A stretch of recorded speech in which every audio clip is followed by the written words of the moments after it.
Hello, Stacey. Mic check. And now for something completely different.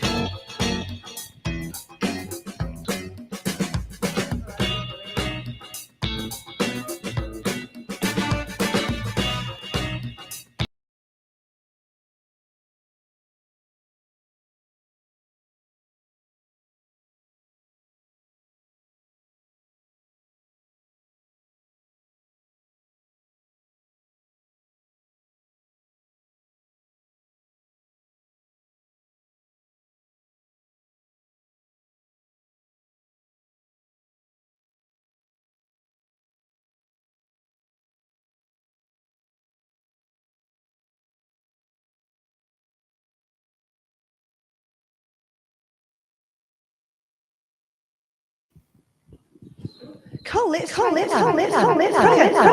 Good evening.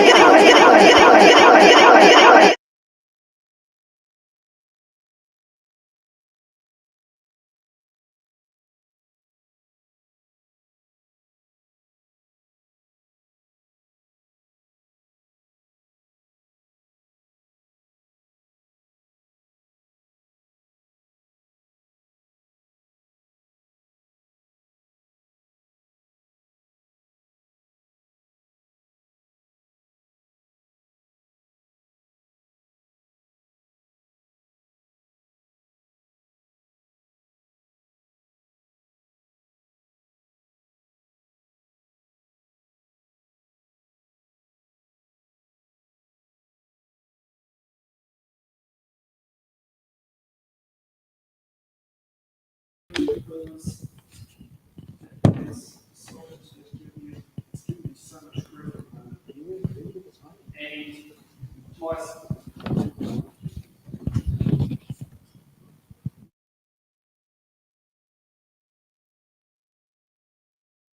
Your phone? Or Matt does? Is it coming through on your stream, Matt, or no? The problem is, my cell phone coverage is doing shit on my phone. Ray, mine is on my desk if you want to use mine to check. Okay, that sounds perfectly clear that what you just said, Josh. That you can hear me fine? And so I think some of the audience have their phones going with the live stream and they can maybe confirm whether we're Yeah, no, that's good. I've got what I will take. That's easy, Okay. Right. So, can we go now? Yes? Yes. Okay, right, let's try that again. Let's definitely try that again. Good evening, everybody, and welcome back to It's in the Ballot, or welcome to It's in the Ballot if this is your first time with us. These candidates tonight are part one of the Hutt City citywide debate. But as with every election, there is one thing standing in their way, and that is your vote.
All right, welcome everybody. We are live tonight from the Petone Rugby Club.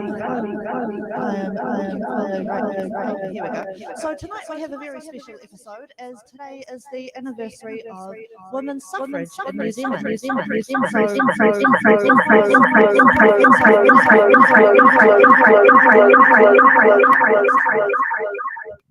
So, on this day in 1893, Governor Lord Glasgow signed royal consent to enable women the right to vote, and we are celebrating 129 years today.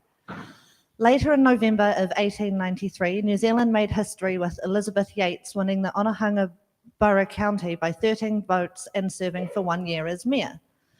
In 1919, women were given the right to stand for Parliament, with 3 female candidates standing in the 1919 general election, but unfortunately they were all unsuccessful in their campaigns.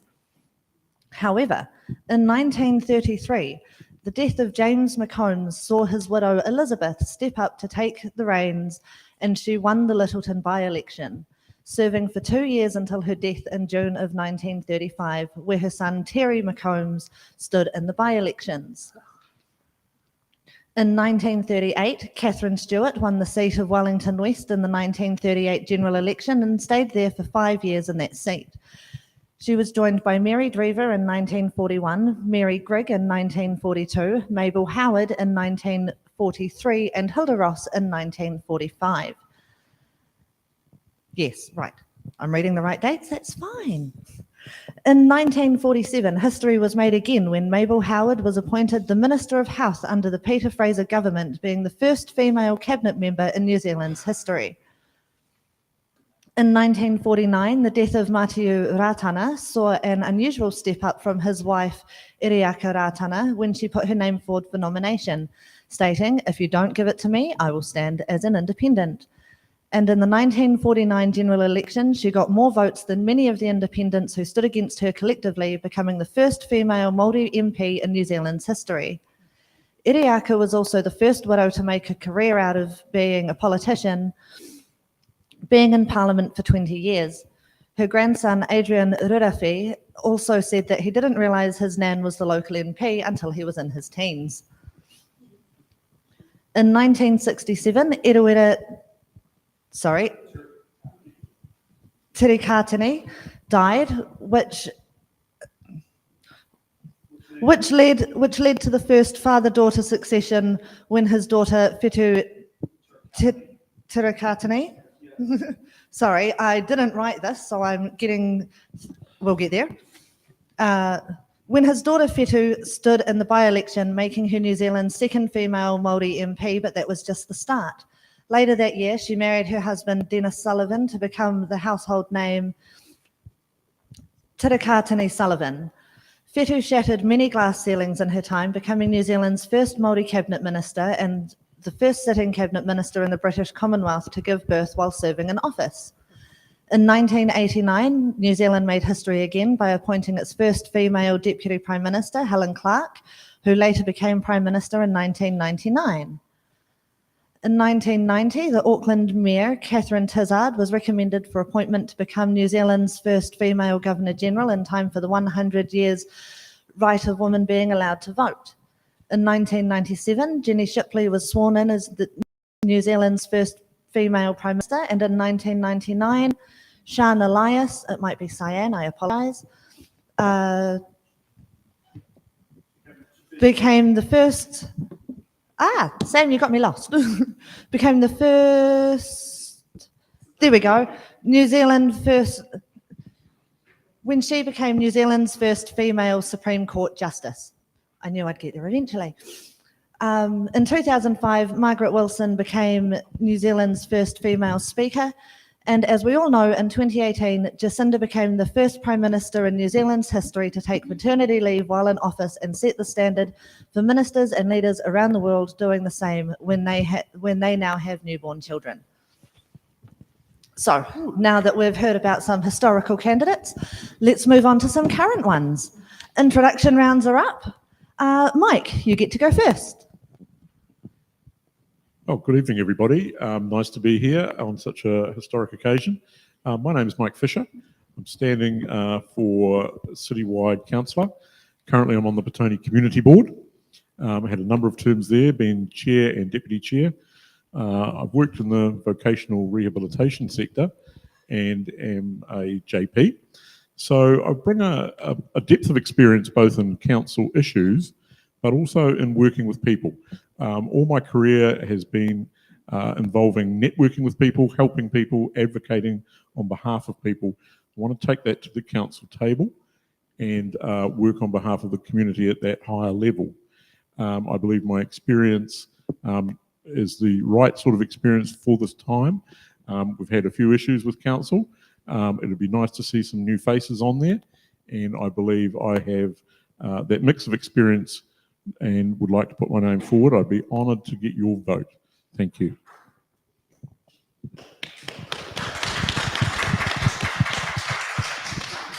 I love having a big audience. This is great. Next up, Barbara. Kia ora, everybody. Barbara Hay. I currently live in Stokes Valley, but I was born and bred in Lower Hutt. I'm now retired, but I was principal of Koronui School for 23 years. Up in Stokes Valley. So I'm standing because I think the issues we have ahead of us, not just in New Zealand, but throughout the world, are really quite seriously concerning, particularly with climate change and the adaptations we need to all make to make sure we get through this in generations to come. I'm also very concerned about the state of democracy. And it was a little bit of a put your money where your mouth is moment when I decided I'd give this a go because I think New Zealanders are quite blasé about the freedoms that we have, the democratic freedoms we have. And we really do need to collectively pick up our ideas and get actively engaged in the democratic process. So that was another reason. I also just love the Hutt Valley. I've lived from Woburn right up through to Stokes Valley.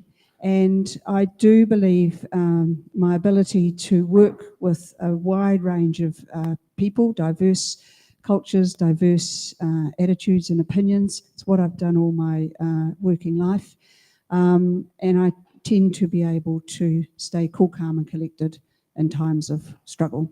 So, yep, I'm putting my name up there, and if you are comfortable with what I share with you and you feel like giving me a go, then that would be wonderful. Thank you very much.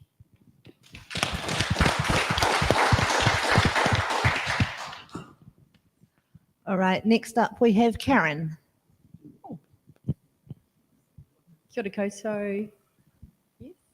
There we Kia ora go. koutou, everyone. My name is Karen Morgan.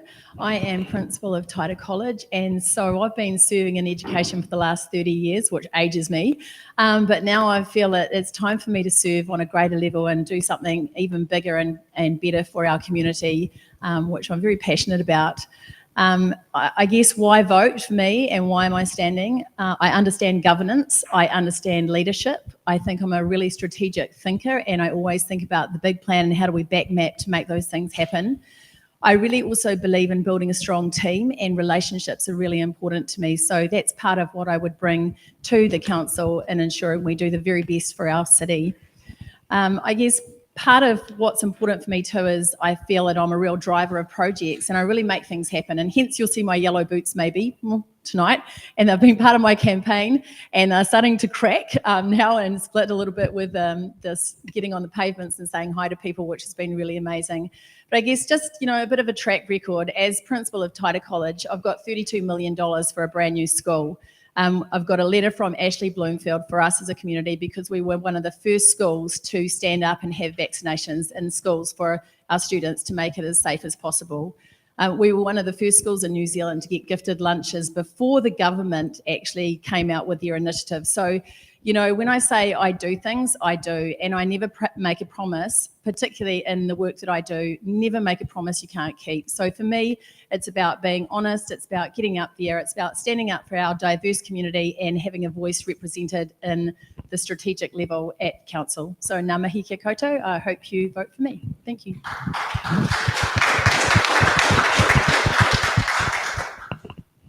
All right, and next we will go to Peter. Mr. Editor. Kia ora koutou, ko Peter Fraser talking all. Ngā mihi kia koutou e tēnei wā. I'm Peter Fraser. I'm the guy with the crazy hair and the sharp thinking. Hope you've seen some of my signs around the place and I hope they've made you laugh. I've lived in Lower Hutt all of my life and my folks still live here locally in Petone. I live in Waterloo. I live there with my wife and my family. We've got a bit of a menagerie of animals, but I can guarantee, unfortunately, no llamas. In terms of training and in terms of education, I'm an economist by training, and I've spent about 20 odd years working in government. Bit like the biblical character Moses, I too used to work for the Pharaoh. Pharaoh and I had a bit of a falling out, and I now wander around in the wilderness and talk to people. But hey, when I'm not doing that, I'm either spending my time with the New Zealand Māori Council or running my abrasive blasting business. I'm asking you for your vote for citywide.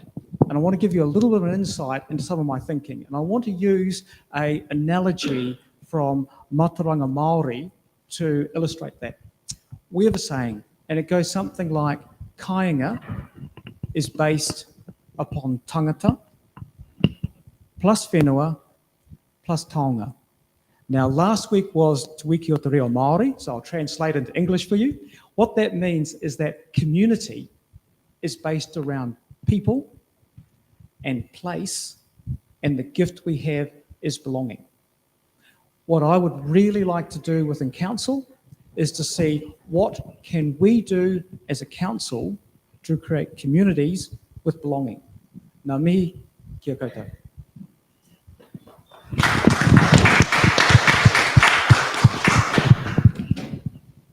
All right, and next up we have Prabha. Tēnā koutou katoa, namaste and greetings. I'm excited to be standing as a citywide independent United Hutt candidate for the council.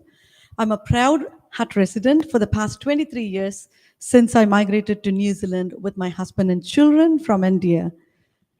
I'm very community focused and love serving our people. That's my driver to put my name forward.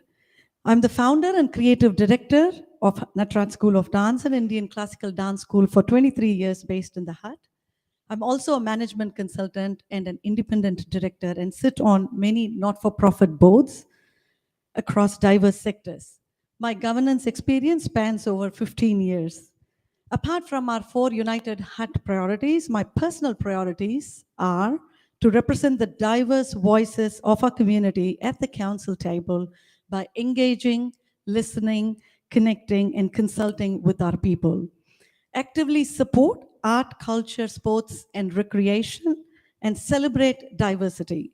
Support the well-being of our women, children, youth, and our aged people, particularly our ethnic senior citizens as well. If you wish to know more about me, contact me directly, or you can check me out on LinkedIn. Excited to be here, and thank you for inviting me to this session. Ngā mihi nui.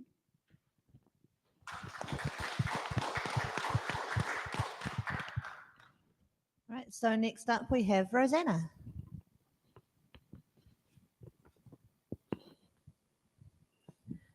Kia ora koutou, I'm Rosanna. Thank you for inviting me along this evening. I'm standing citywide as everyone is here. I'm a physiotherapist and I'm standing because I have the skills and the knowledge that I can have gained from working with people one-on-one to apply in the bigger picture setting. As a health professional, I hear stories of people who cannot access some of our existing facilities. They may not need big changes, but they do need some changes to make sure that we can all access them equally. I was born in Silverstream or Upper Hutt, but I did go to school in Lower Hutt, and I have settled here in Lower Hutt. As someone in their 40s, I want to see it become more vibrant, have community events that are engaging. I've worked as a youth mentor in Melbourne, so I have some ideas and skills where I would like to apply working with disadvantaged youth in our community. I hope that having a seat at the table as a health professional, I can bring a health lens, and I am passionate about climate change as well. So I stand with United Hutt. I've been lucky enough to be involved in a team of incredible, supportive, intelligent professionals, and I look forward to continuing this campaign. Thank you.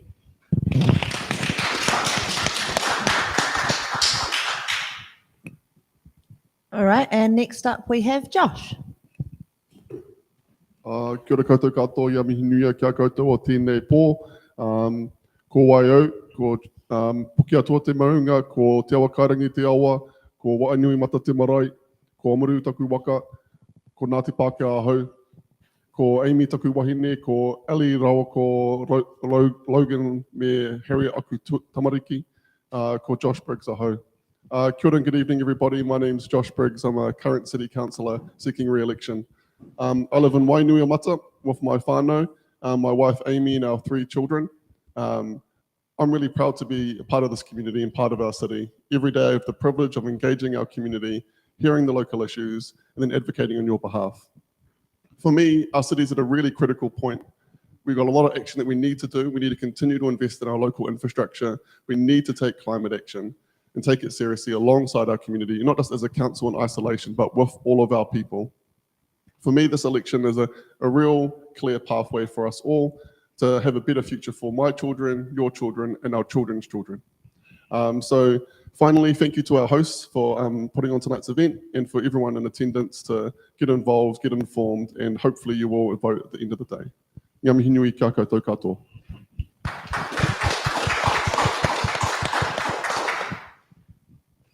Right, so next up we have Rachel. Kia ora, my name is Rachel Leamy and I'm an independent candidate standing for council at large. My background is mainly in management with public service, although I have worked for a local body, a local council. And I've worked in many areas that touch upon what council does, like transport, building and community services. So I have a bit of an understanding about those areas of council that are pretty important. My view is that, or what I'm standing for, is sensible governance. We need to make sure that every single rates dollar that is gathered is spent wisely. You know, that we shouldn't have projects that don't make a real difference to the Hutt, and that we bring those projects in on time and we don't overspend. My tagline is, I don't want a road named after me. I guess that's my way of saying I don't want any vanity projects. I want things that are going to make a difference to the people of the Hutt. And I'd like to look at everything and look at the costs and the benefits before I decide to support something or not support it. Thank you.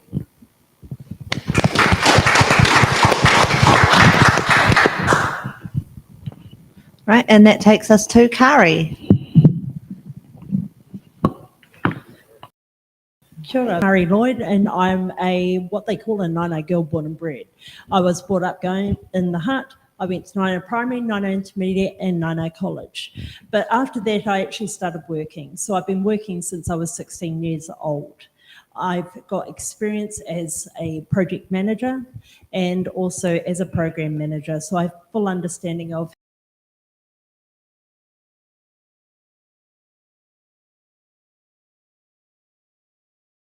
that we need to do is actually make sure that we're getting the basics right. And unfortunately, there has been some slip with the basics for this council.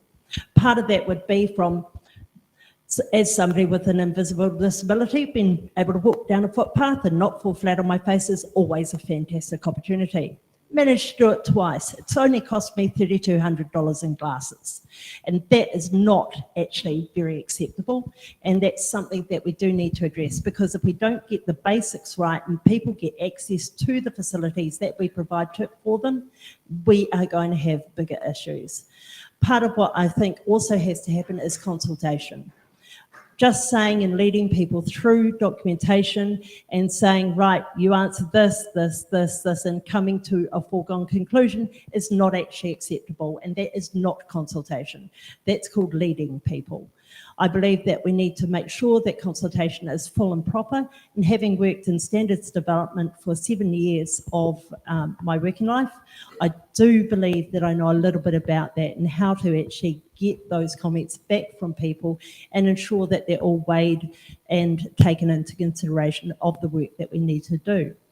Anyway, enough about me. If you want to know a bit more about me, you can look up Vote for Carrie, HCC, so that's Vote for Carrie, Hutt City Council, on Facebook, or just Google me, because apparently Nick Boyack managed to do it and he found me with no problem.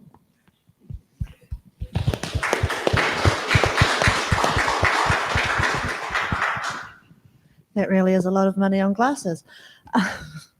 Next up, Brady.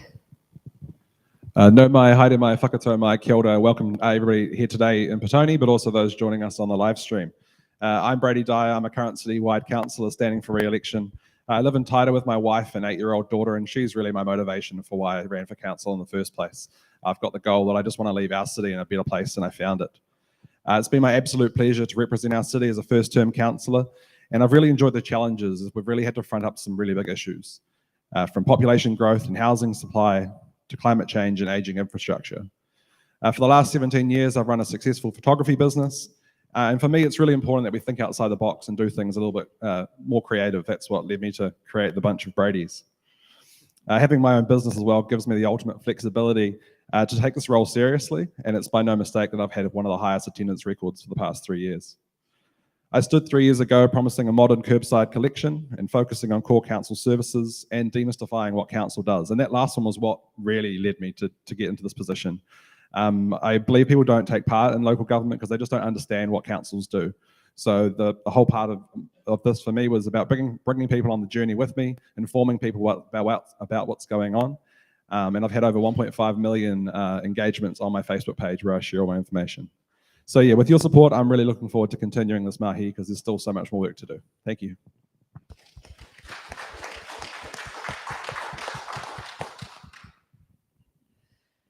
And Chris Norton, take it away. Kia ora. My name's Chris Norton. I'm standing for Citywide, and I'm running on the basis that we need to think global but act local. And in acting local, it means that we address the big global issues. For me, the big global issue is, of course, climate change, and my daughter agrees as well. And what that means, though, for us here in the Hutt in acting local is that we need to consider every project, basically, as a project that impacts on climate change or not. Will we construct the Cross Valley Link, for example, in a way which enables us to maintain a standard of living, but reduces the carbon impact on the city and the environment? And just bring it down really locally, then I'm also in favour of a network of community gardens across the city as a way of knitting communities together, letting neighbours meet neighbours, and but also enabling community food resilience should anything go wrong, but also just because it's a good idea.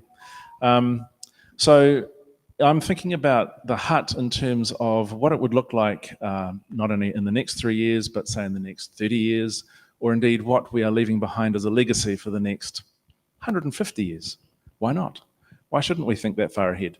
And so that's what I'm really interested in when considering running for council. And if you're interested in that kind of future thinking, vote for me, Chris Norton.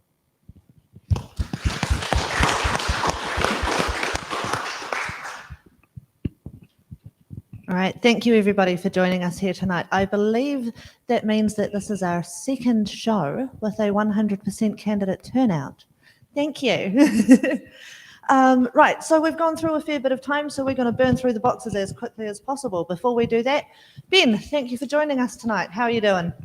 Fantastic as always. This is a pretty exciting show for me because, you know, we've spent a lot of time looking at the mayors and standing in the middle of the shot. We spent a lot of time listening to the mayors, but they're only one vote on the council, and I think 6 of the people here today or tomorrow are going to be going there and leading our council. That's a huge amount of the total votes, so I'm really interested in seeing what all of you have to say tonight.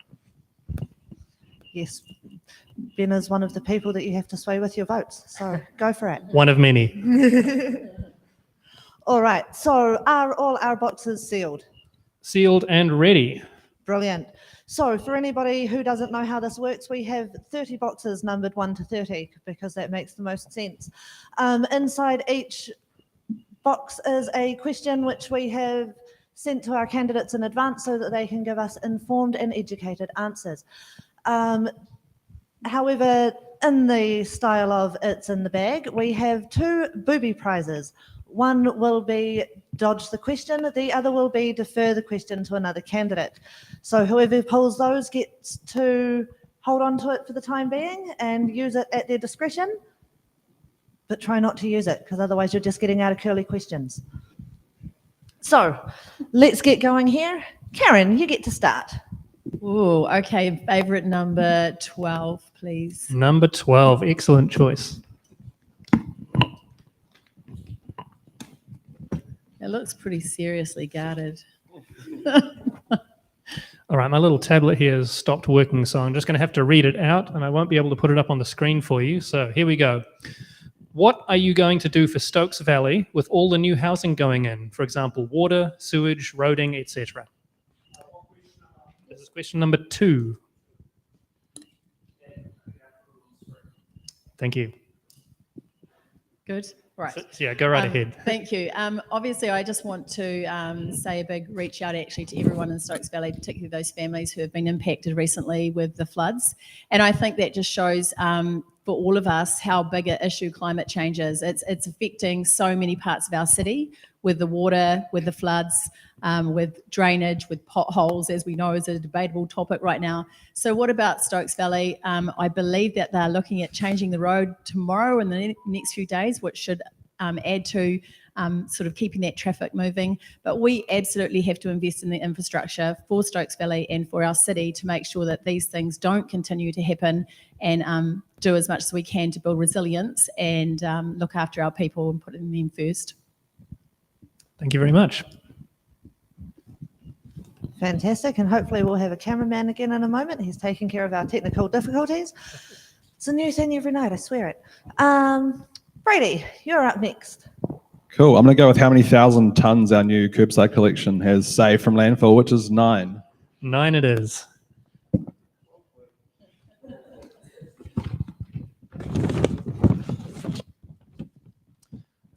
Okay, this is question number 1. Are you a current member of any political party, and has your campaign received any support from a political party, including access to voter databases and volunteers? Cool, nice and simple. Absolutely no connections to any groups. I've got a small group of close friends and whānau that's helped me put up my signs. I've really tried to limit my impact on the environment with this campaign, so I'm not doing mass letterbox drops to the entire city.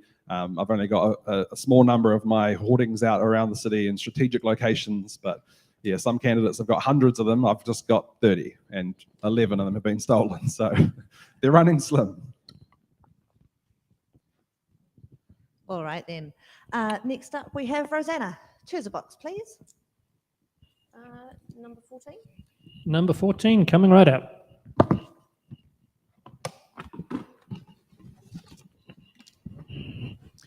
Okay, this question is number 9.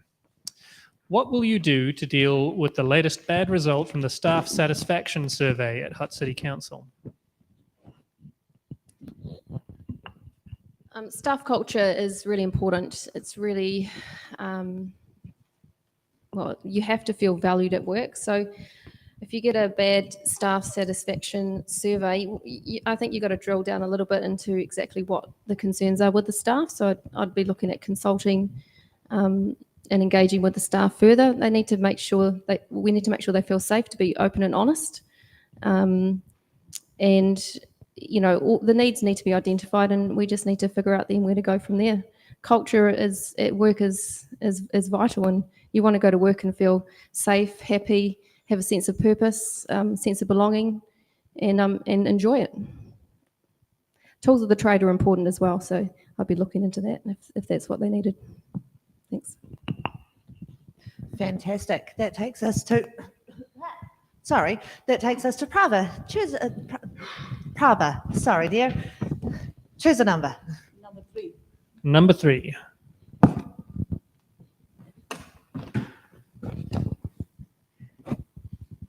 All right, and now my technology has been restored to me, so hopefully, yes, there it goes. Okay, here's your question. Question number 21. Would you bring in household food waste collection to stop this from going to landfill? I personally do not like wasting anything, and therefore certainly a big supporter to reduce food waste at home. We need to. On average, food waste makes up over a third of curbside rubbish collection in the region. We need to investigate options for diverting food waste from landfill. It would be good to trial some options on how the council could incorporate the collection of household food waste in their services. So definitely. Am I allowed to add to that? Because that's a question I really, really wanted to answer. Is that all right? If you can do it in 30 seconds, go. I would prefer to see, no, if I'm going against the rules, I'll stop. It'll be a long night if we all jump in for 30 seconds. All right, moving along. Peter, choose a box. Box tahi.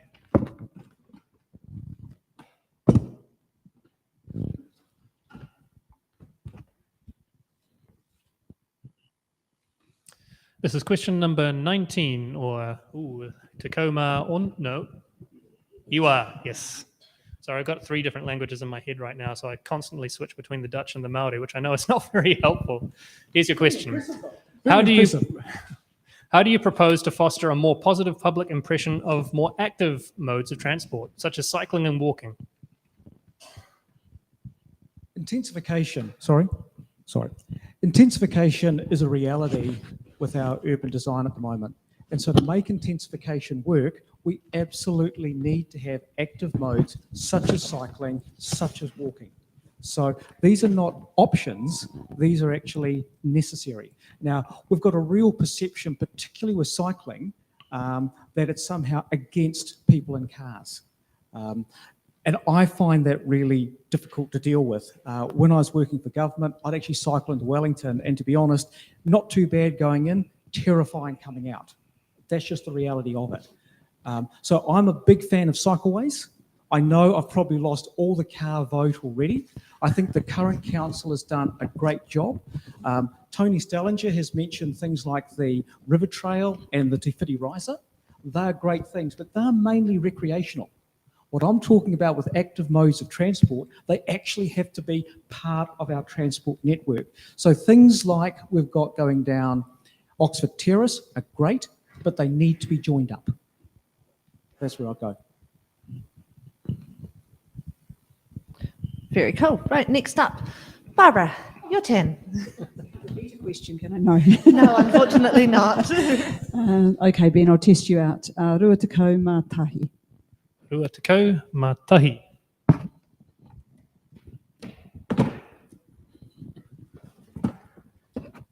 Oh, I'm afraid that you've picked one of our booby prizes. So I'm going to deliver this to you. You can use this at a later time to dodge the question. And for now, I'll get you to give me another number.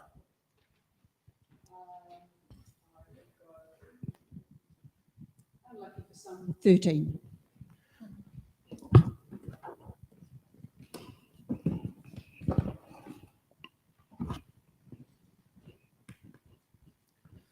Here's a question. It's question number 10. How do you think Kelson could become more resilient in terms of entry-exit with one road in and out onto a dangerous and busy section of the motorway?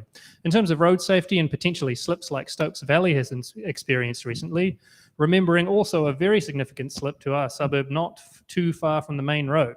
Should this be prioritised over other intersections in the region where there are already other options for travel routes? I think my first response to that was, I'm not sure what you would prioritise first, because we have so many suburbs that actually have only one point of entry and exit. I do agree that the Kelson area is begging for an interchange of some sort, because it's a very tricky intersection.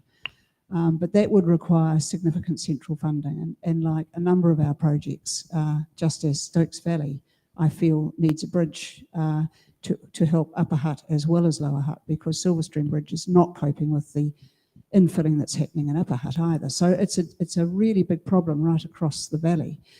I wonder whether it is possible to improve a road that connects all of those Western Hills suburbs that would work for being able to move people if their own exit point is blocked for any reason, that they would be able to move across to find one that is working at that time. I don't know. I know there's lots of windy roads up there, and I don't think they are all connected yet. But a single exit out is problematic, particularly as the increase in population in those areas is happening as well. So there's no easy answer there. Yes, I think the main intersection, the Kelson intersection, does need a rethink, but that's a very big cost project. But also, can we get a bit cleverer about having other alternatives for exits? My best offer at this stage, I'm afraid. All right, and that takes us to Mike. Choose a box, please. 23, please. 23 coming right up.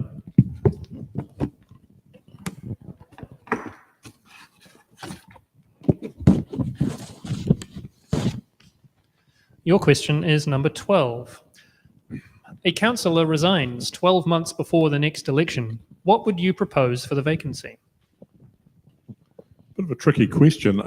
Without knowing the exact line of the law, because it's 12 months before the election, I think the council has the option of looking whether they either fill it or have a by-election. Although they're expensive, my personal view is a by-election is the most fairest. The next highest polling candidate from the previous election might not be available at that time. Circumstances might have changed. I believe in democracy in action, so my personal view would be to hold a by-election.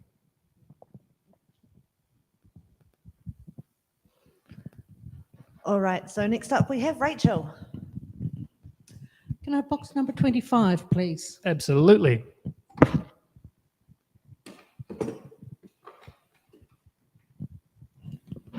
Aha, you've picked our other booby prize. So I'll give this to you. This will allow you to defer the question to another candidate, should you so choose later on. And if you could give me another number. How about 30? 30, lucky last.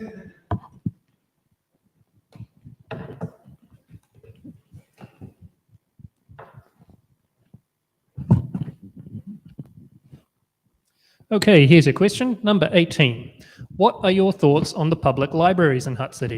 And do you have any plans around them? I don't have any particular plans around them, but I do know that libraries are something that are really changing, and they're no longer just places where you get books from. They have all sorts of other things that happen within the library, and I'd like to see what programs we have now, and possibly look at some other programs to institute. For example, I know that the Johnsonville Library in Wellington has just opened a suite where you can get old vinyl records put onto CDs. Not for everybody, but we personally had a record that was over 50 years old, and we would never be able to listen to it properly. It was a 78. You just can't listen to those things now. At the Johnsonville Library, they put it onto a CD, so now we can listen. That's the sort of thing I'd like to see happening. Events and different things happening in libraries, not just books, although I think books are really important, and I spend an awful lot of my time reading. All right, that takes us to Josh. Choose a box. Rima, number 5. Number Rima.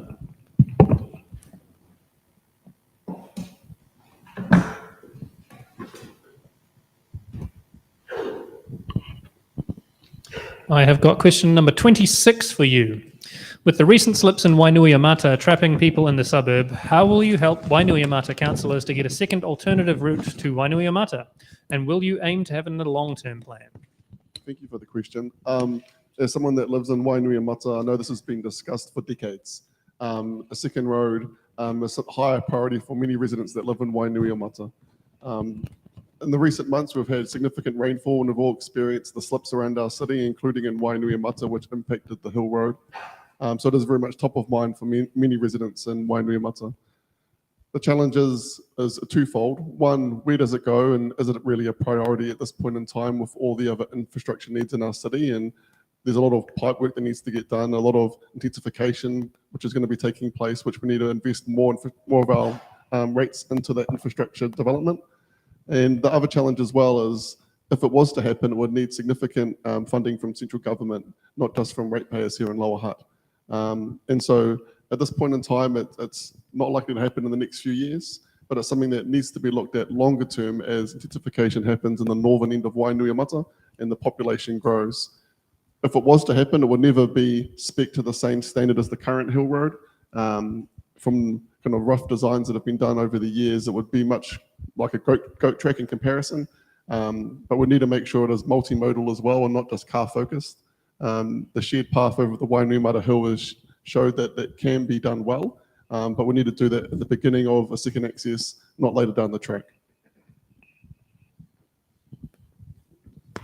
All right, so next up we have Chris. The state highway number is 2. And 2, the number of your question.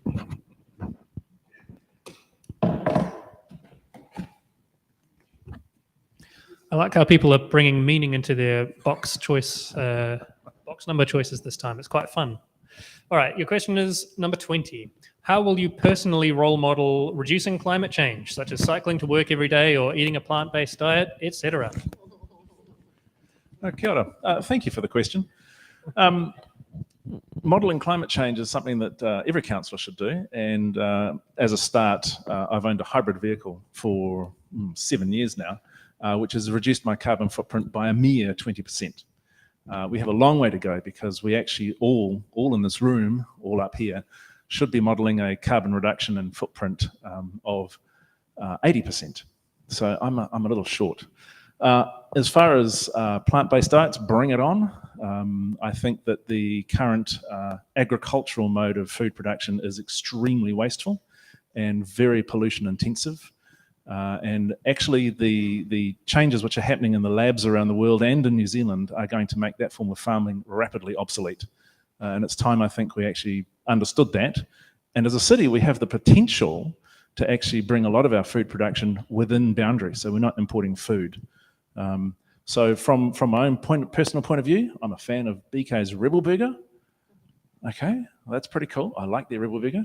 But I also make a point of going around and purchasing the vegetarian or vegan options at places where they offer them.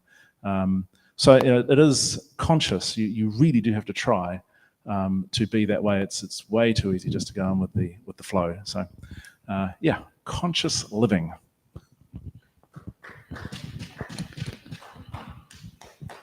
All right, and that brings us to Carrie. Choose a number, please. I'll go for an exciting number 17. 17, here it comes.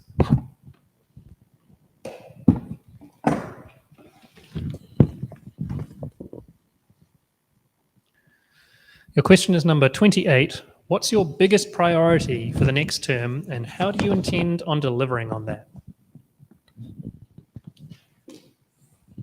Okay, it's always interesting to ask that sort of question for somebody who is just going for their first time at council.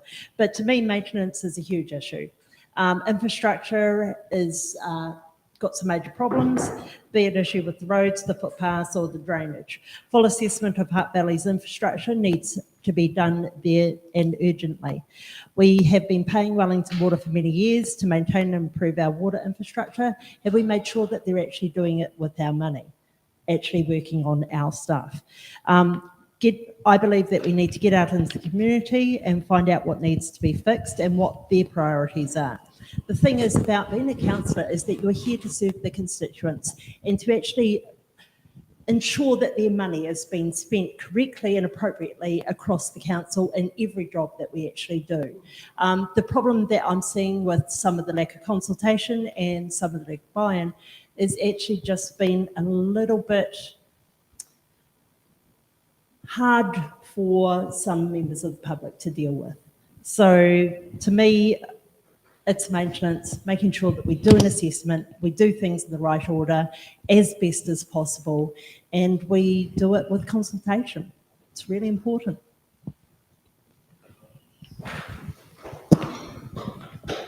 All right, well, seeing as we kept you guys here longer than we should have, we're going to go for a speed round. So quick, snappy answers. Right, quick as we can. Rachel, box, please. Box 22, please. Box 22.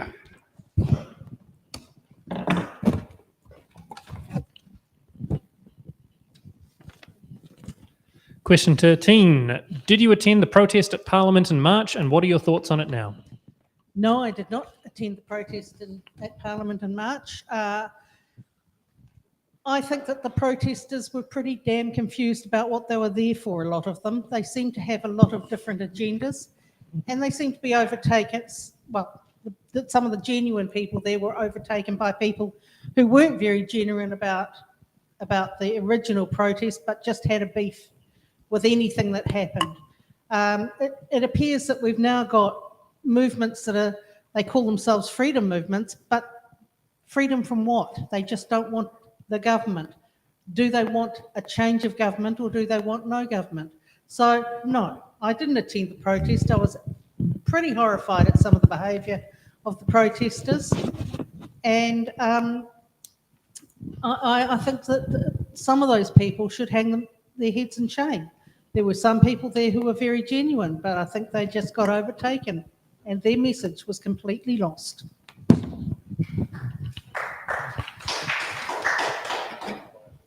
Sounds like we've got some people in agreement. Karen, choose a box, please. Number 10, please, Number 10. since I can see it. So good dedication to the speed round. Exactly.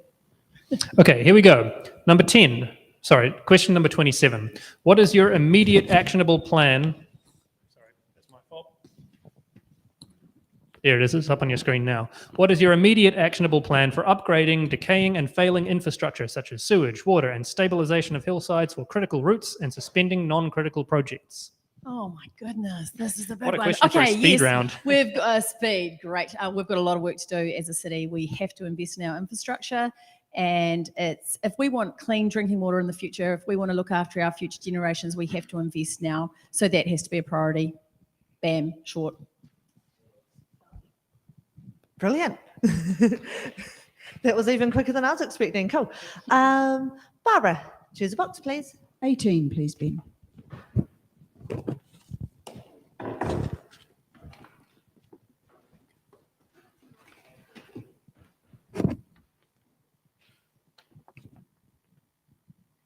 Question number 8. The entry into Stokes Valley is no longer fit for purpose given the increase in population and traffic into the valley. It is chronically bottlenecked, it is vulnerable to flooding and accidents, and it is indirect, so it wastes petrol. What will you do to gain Stokes Valley a direct on-off access to the motorway? I think the first thing we should do is reach some agreements with Upper Hutt to actually become a combined force in this. I think a bridge across where there is already a paper road and where there is already a Haywards interchange, really set up for it. Its time has come. It's been talked about for decades.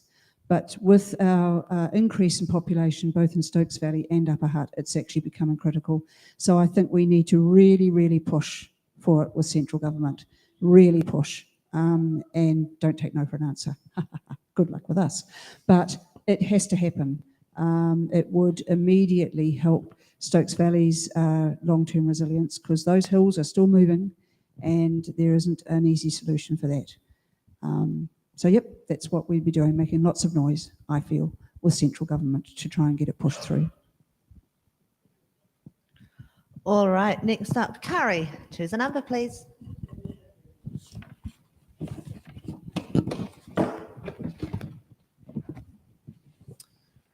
Okay, question number 3. What's your vision for Wainuiamata for the next 3 years that you want the council to achieve? I think this is your question, Josh, honestly. Okay. Part of the fun. There's no really quick answer.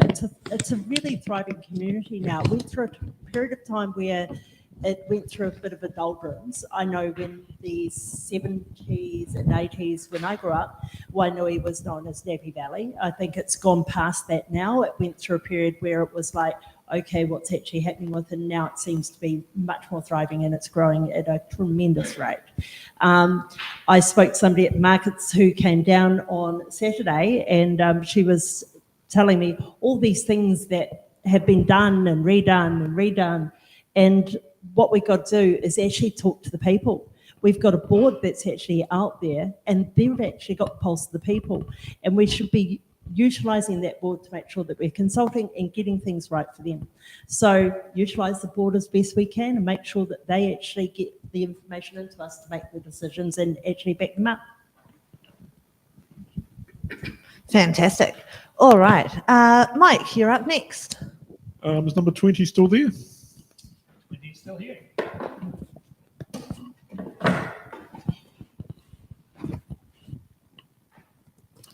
Your question number 6. What are your priorities to work on for the next 3 years if you are elected?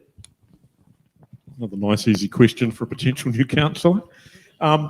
Basically, my top priorities would be resilience in all its forms, be it everything from the footpaths and the pipes and the roads through to planning for climate change. So it's a huge, big first one. Rates, to see that we're spending them wisely and that we're trying to limit any increase to the absolute minimum. It's very tough on people at the moment, but we've got to find the funding from somewhere. unless government's going to give it to us in another form, and that's another kettle of fish, reform of council funding in general. And consultation, shout out to Brady.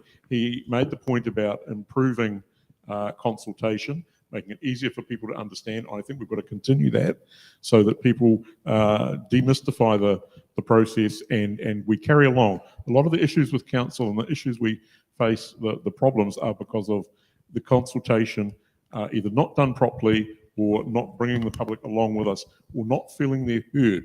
Really important that we listen. So they're my top 3 priorities. Brilliant. Next up, the body double of Brady. I'm going to go for the length of the Eastern Bay shared pathway that we've signed off for. Number 4. It's actually 4.4 Ks, so it's kind of like a double whammy.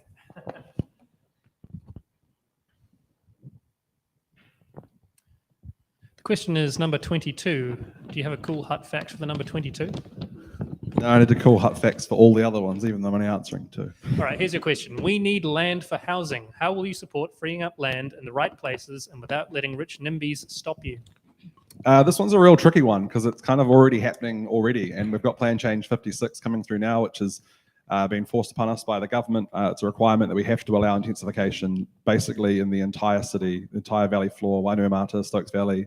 About the only place that gets let off is the Western Hills. So developers are already buying the land. Hutt City Council doesn't really need to do much more to enable to free up land. I kind of don't necessarily agree with the question in terms of freeing up land. Like our district plan currently has rules in there about greenfield development, and it's a drop in the bucket as to how many houses we actually need to build by 2050 with the population growth we're experiencing. So we have to go up. So it's actually not so much about freeing up land, it's about intensifying. Yeah, so just finally, I think council has traditionally the district plan has been the way to enable intensification or development where you want it to be. But really the government's kind of tied our hands with that now. So we've got to be looking at other ways that council can do it.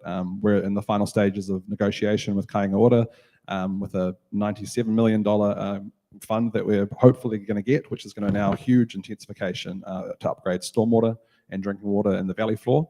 That's $100 million that developers won't have to fund through their development. So this current council brought in a new thing called development contributions policy. Basically what it means is that developers pay for the growth related costs that they need for their development. Previously all ratepayers paid. If a new development went in and it needed a new stormwater main, we paid for it. But now developers actually pay for it. So if we can get $100 million from the government that developers don't need to pay for, then developers are going to build there.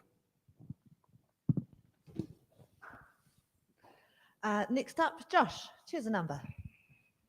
Let's go with Ruatiko Ma Ono, 26.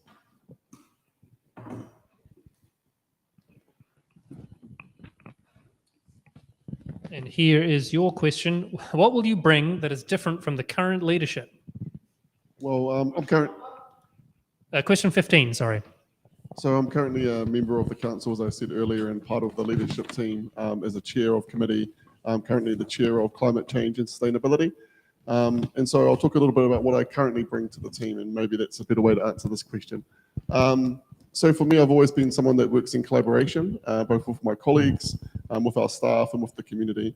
My background's in community development and youth work, as well as governance. And so I bring those core values and principles into the way that I work for you as a councillor. I spend a lot of time reading and listening and getting in the community to get the grassroots and kind of opinions and feelings and issues. For the last 3 months, I've been door knocking around the city and hearing the local issues that are important to you. And that always informs me for the years to come. And because it's our community that don't often participate in community consultations, but when you go to their door and you listen to them and you give them the opportunity to share what's important, what are the challenges, what do you want to see us do, people tell you the honest answer and they actually feel engaged in the process. As well as in the last 3 years, I've been lucky enough to be part of the team involved in the co-design of our city's pathway for climate change. Through that process, we've had hundreds of people participate, from our tamariki, our rangatahi, all the way through to our kaumātua, our elders. And through that process, we've heard, we've listened, we've worked alongside and come up with solutions and ideas that if we as council and council officers had just made the decisions by ourselves, it wouldn't be anywhere near as rich. So for me, it's about working with people, bringing us all as a community, rather than doing things to communities. So my leadership style will continue to be that, working collaboratively with everybody for the best outcomes for our city.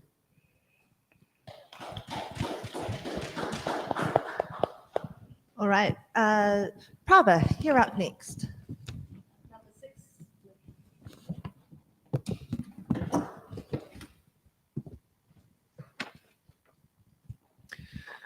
Okay, here's your question, number 25. What are your plans for flood mitigation and resilience if you become elected, particularly in the Riverbank car park area? So it's a simple answer, quick answer. Get on with the Riverlink project as soon as possible, particularly the stop bank upgrade. Awesome. I like more people with the quick fire round answers. This is great. I was going to say quick fire. That's what we're after. Brilliant. Peter, choose a box, please. Te kao mā rima, 15, please.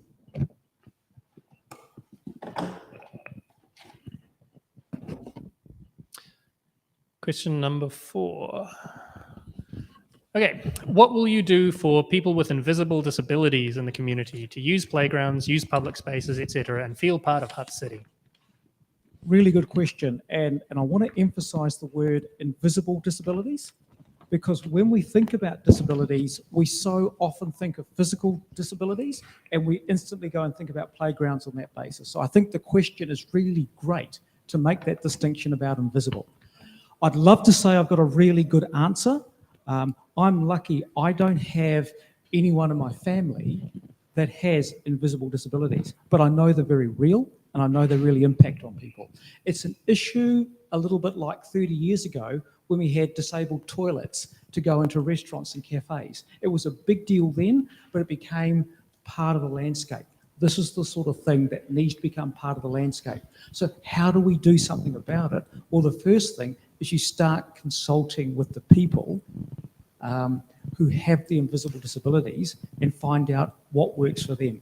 A really, really simple one, I realise it's quick fire, but it's happened in the private sector, is that some of the supermarkets, for people who have sensitivities to light, they will have certain times of the day where they turn the lights down and turn the music off. So that's a really simple, low-cost suggestion. I think we need a lot more suggestions like that that also come into council. Thank you. Brilliant. Yes, right, there we go. Chris, you're next. I support vote 16.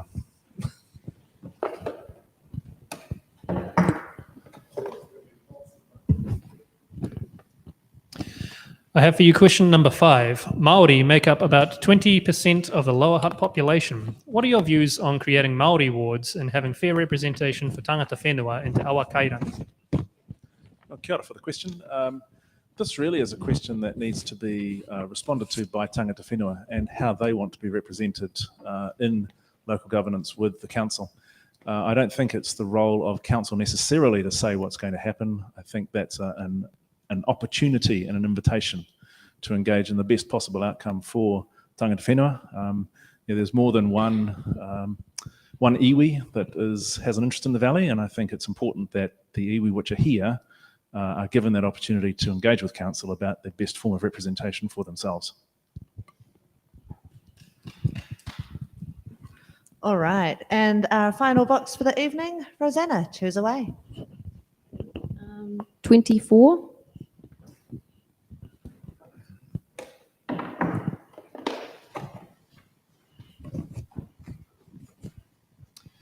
Okay, here you go. Do you support more housing? And if so, how and where would you see this achieved? Question number 11. Yes, I support more housing. We have a growing population, so absolutely.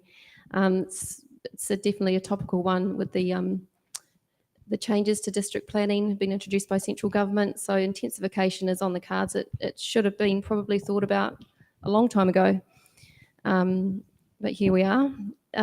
Yeah, we do need to intensify. We just need to make sure when we're planning, we don't just think about building houses. We're really thinking about how those houses are integrated into our communities. I'm really concerned about green space and making sure when we build houses and we increase the number of people that, they have somewhere to go, so they're not stuck in a small house. I've lived in Japan, so I'm very familiar with intensive housing options and design. And, we do need to think about it really carefully and how we plan and design these buildings, making sure they're healthy, we're not blocking sun at your neighbours. They look nice. They're there for a long time. We're spending a lot of money on them. You're investing if you're buying a house. So we want to make sure that I'd like to see central government actually think about, even thinking about design on a more, legislative level, making sure we don't just put up boxes for people. It's a big topic, but I'm really passionate about making sure we build communities and think about transport links and everything like that. So, yeah. Intensification is here, but there's still room for developments, but we definitely need to address the intensification. Yep. Fantastic. All right, so that's going to take us into our break and give our candidates a chance to mix and mingle and stretch their legs and do all the other things that their bodies need to do. And we will see you back here shortly. Thank you very much.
All right, welcome back, everybody. We've had a good break here. The candidates have been mingling with absolutely everybody, so that's fantastic to see. So now we are going to go into hard-hitting questions.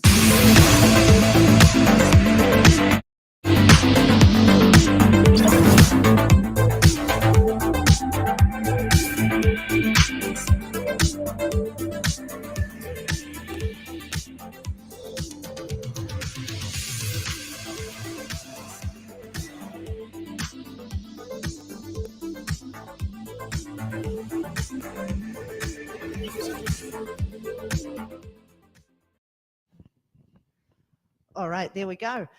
So with hard-hitting questions, every candidate will have to answer every question, and I'm sorry, you cannot use your dodge or your defer cards.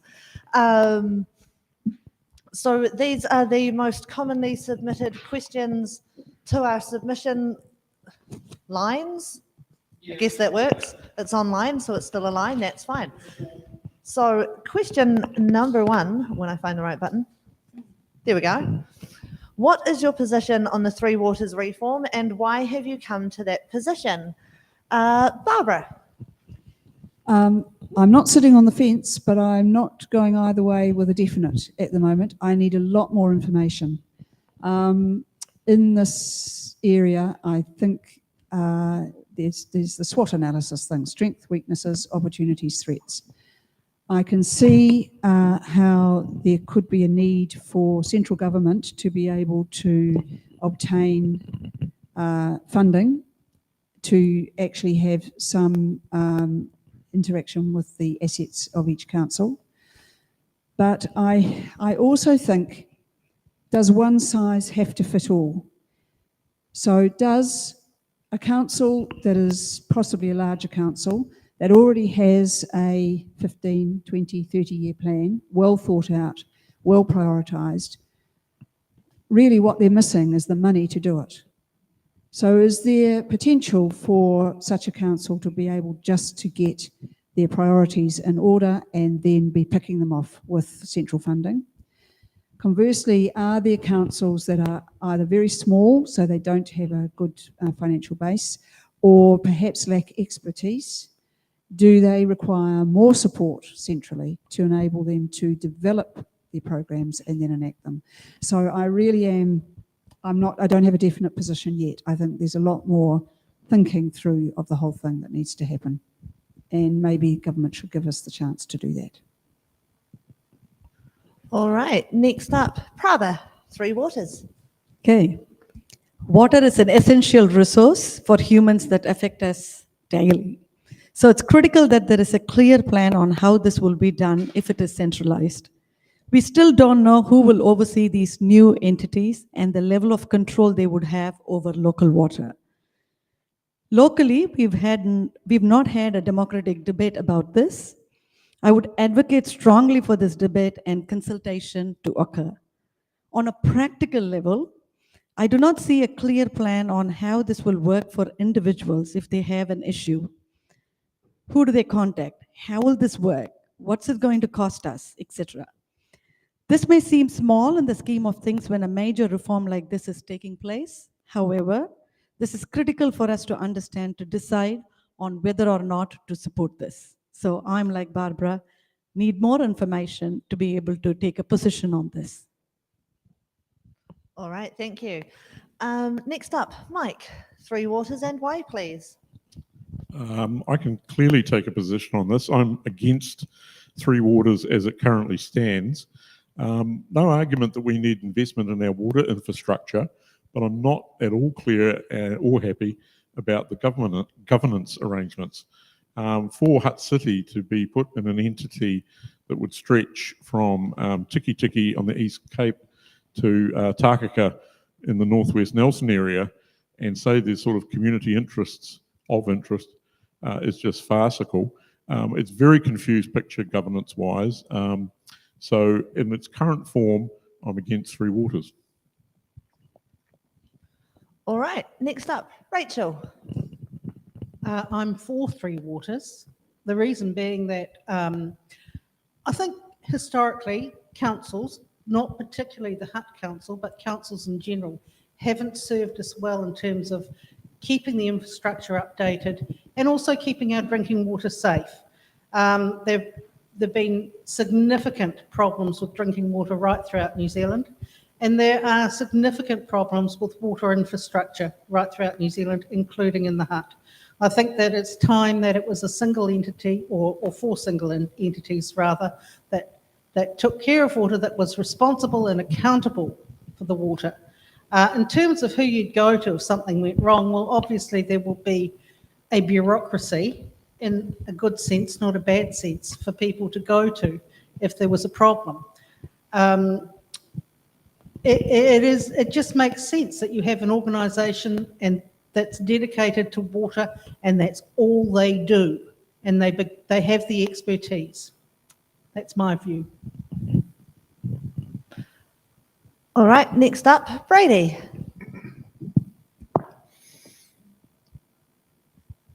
Cool, thanks for the question. I'm probably more on the fence, not on the fence, I'm more in favour for the reform than not. The reality is that change is needed and that we just cannot continue with the status quo.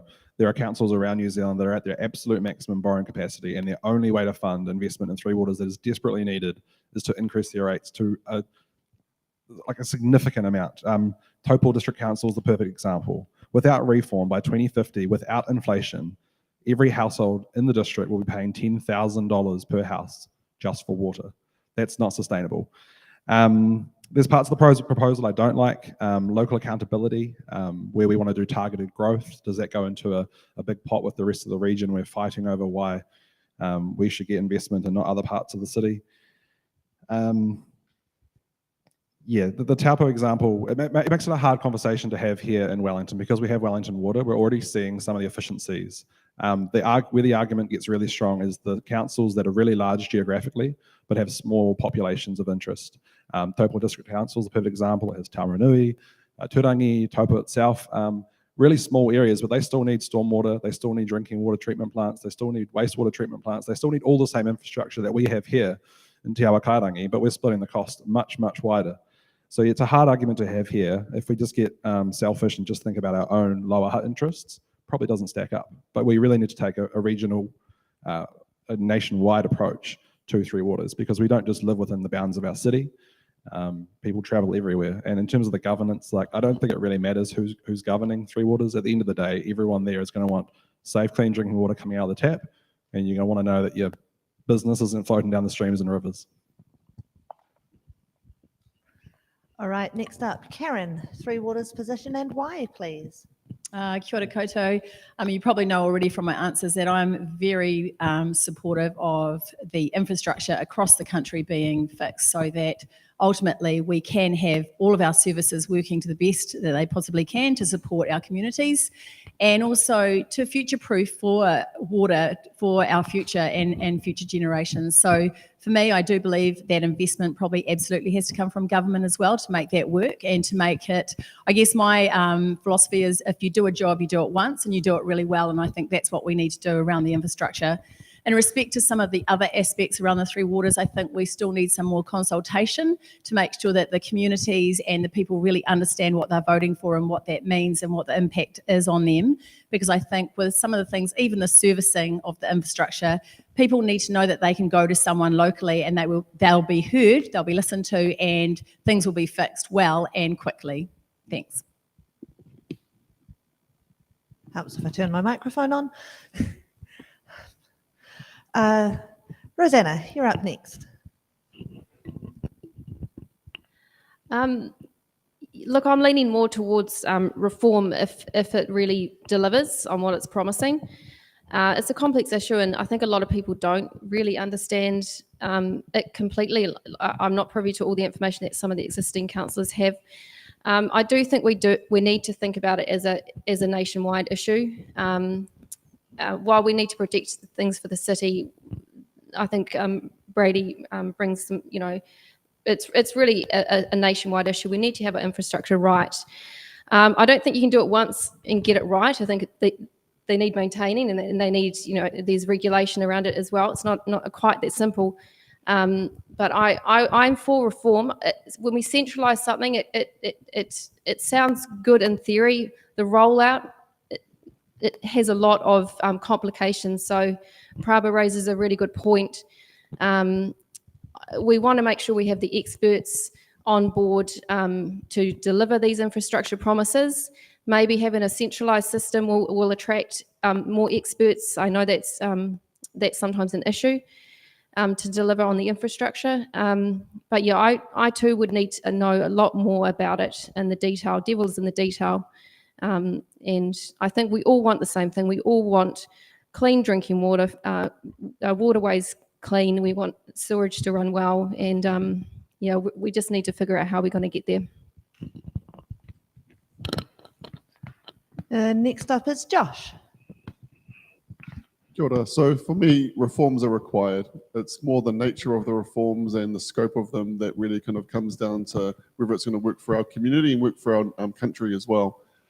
And so one of my biggest concerns around the reform is what's the local decision making going to be and how is it going to impact us as a city as we have massive intensification over the coming years across Lower Hutt and across the region. are we going to have the capital investment from the new water entity to enable our city to grow and to thrive? It's a significant challenge, and we have no reassurance that will happen in the way that we need it to for us to be able to have a functioning city. I agree with the other candidates that everyone in our city and across the country wants clean drinking water. They want to make sure our riverways are being looked after, and that the waterways are actually enhanced over time and regenerated, rather than the current state of them in many places around our country. So for me, there's some really good aspects to it, particularly around the capital investment, which could potentially be unleashed. At the moment, as a council, we've got really, really limited tools when it comes to funding projects like Three Waters and the requirement to actually get all the work done. In the last 3 years, we've doubled our capital investment in our pipes, but that's nowhere near enough to actually get us to a place where we can be comfortable as a city in our water infrastructure for us to grow and to continually provide good water services. So next up is Carrie. Hi, and thank you for the question. As you can tell, there's people who are sitting councillors have a lot more information and a lot more fodder at their fingertips, and there are those of us who are first timers who are currently standing. I don't believe at this stage that we've had adequate consultation, or in fact any real consultation where people actually understand the issues that are being put out there and what is actually going to happen with the assets that are owned currently by our ratepayers. We have to ensure that we maintain everything that we're doing, which is great. We've actually got investment for the next 3 years in the plan. But ongoing, it's not, oh, Three Waters is going to take over. It's a thing of making sure that our people agree to what we're doing, not just sitting over and saying, oh, we're Labour-led or whatever, and we're just going to do whatever the Labour Party or the governing party of the day is saying. It's making sure that we actually push back if that's what everybody in our constituency wants after proper consultation, or that we actually go, okay, everybody says, yes, this is what we do, then that's what we do. But we need to have proper information and not just the scattergun crap that's out there at the moment. Next up, Chris, your thoughts on Three Waters and why, please? Well, kia ora. This is a case, again, of thinking global and acting local. And as has been previously mentioned, it is a nationwide problem. It's also part of the social contract. It's part of social responsibility. We are our brothers and sisters' keepers. And I want to know that if I go to Punakaiki on the west coast, that they are actually being serviced with clean water and able to deal with all the rest of it. So, as has been mentioned, those are the issues. For me, I'm broadly in favour of Three Waters. Reform is needed. I'm sure we're going to get into the detail and nut out the sticky bits to come, but we definitely need to get on with it, because there's communities that just cannot provide for their own water with the ageing infrastructure which they already have, and it needs renewal. Everyone's water eventually needs renewal, and we can all do this better together. Don't know what that noise was. Okay, let's continue. Peter, you're up next. Kia ora. I support Three Waters. I want to just be really simple around that. We don't have to have a great big long conversation. The reason I support it is that as a country, and I want to pick up on Chris's point about starting nationally before we go local, this is an issue we've kicked the can down the road on for over 20 years. And as imperfect as the Three Waters proposal is, it is a proposal, it is viable. To be honest, having ageing infrastructure spread across 67 different councils for a population of 5 million is just nuts. Now, we've got a lot of people worried about the assets that they've built up over years and years and years are taken off them. They're not. They're kept in public ownership. They cannot be privatised. The absolute critical thing about it is that for local councils, the contingent liability is taken off of them as well. And for many councils, that's a crushing burden. So on balance, as imperfect as it is, I support it because we're finally actually going to do something about it. What I would like to point out, though, where I do agree with a lot of my colleagues here, is that the consultation has been appalling. That's both at a central government level and at a local government level. There needs to be a conversation, but it's a conversation that needs to be led and we need to see some leadership and not a rabble. Thank you. Right, and moving on to hard-hitting question number 2. What is your position on the $199 million Cross Valley Link project, and would you be supporting or opposing this in the long-term plan? Peter, you get to start this time. Thanks very much. Look, I'm a huge supporter of the Cross Valley Link. I think it's absolutely critical for a whole bunch of things in the Hutt Valley. It comes into my answer to the question on the next one, but I think the fundamental issue with the Cross Valley Link is not that do we get it, it's how do we fund it? Because if it's going to fall on ratepayers, that's a $200 million burden that we probably cannot afford as a council in the foreseeable future. So what as a council we need to be doing is lobbying really hard with central government. The whole State Highway 2 corridor has been turned into a backwater.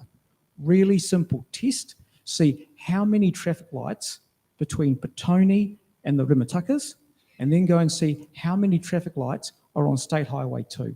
There's 9, on State Highway 1. There's 9 on State Highway 2. Go and count how far you've got to go on State Highway 1 to get traffic lights. So, thank you. I've seen. Sorry, it's saying 0. Okay, thank you. Yeah, so I thought I was out of time, so sorry about that. But no, there is 0 on. Sorry, you just threw me off there for a minute. But the critical thing is what we need is a corridor solution. Part of that corridor solution is Petone to Granada, and it's through getting Petone to Granada we can get the central government funding that actually makes the really vital Cross Valley Link affordable for Hutt City. We absolutely need it. It just needs to be affordable. That's how we make it affordable. Right, Sam's just being a little bit cheeky behind the scenes there, so sorry about the confusion that he's causing. Next up, Rachel. I don't know. And the reason I don't know is I don't have a good handle on what the benefits are and what the costs are. We know that what the costs are, and they're enormous. We know that we can't, the council is unlikely to be able to afford it without central government funding. I do know that Waka Kotahi has very clear benefits costs analysis, and I don't know if this would meet it or not. The main things that they will be looking for are safety and efficiency. It looks like we might get efficiency, but I don't know about safety. So at this point in time, I'm sitting on the fence.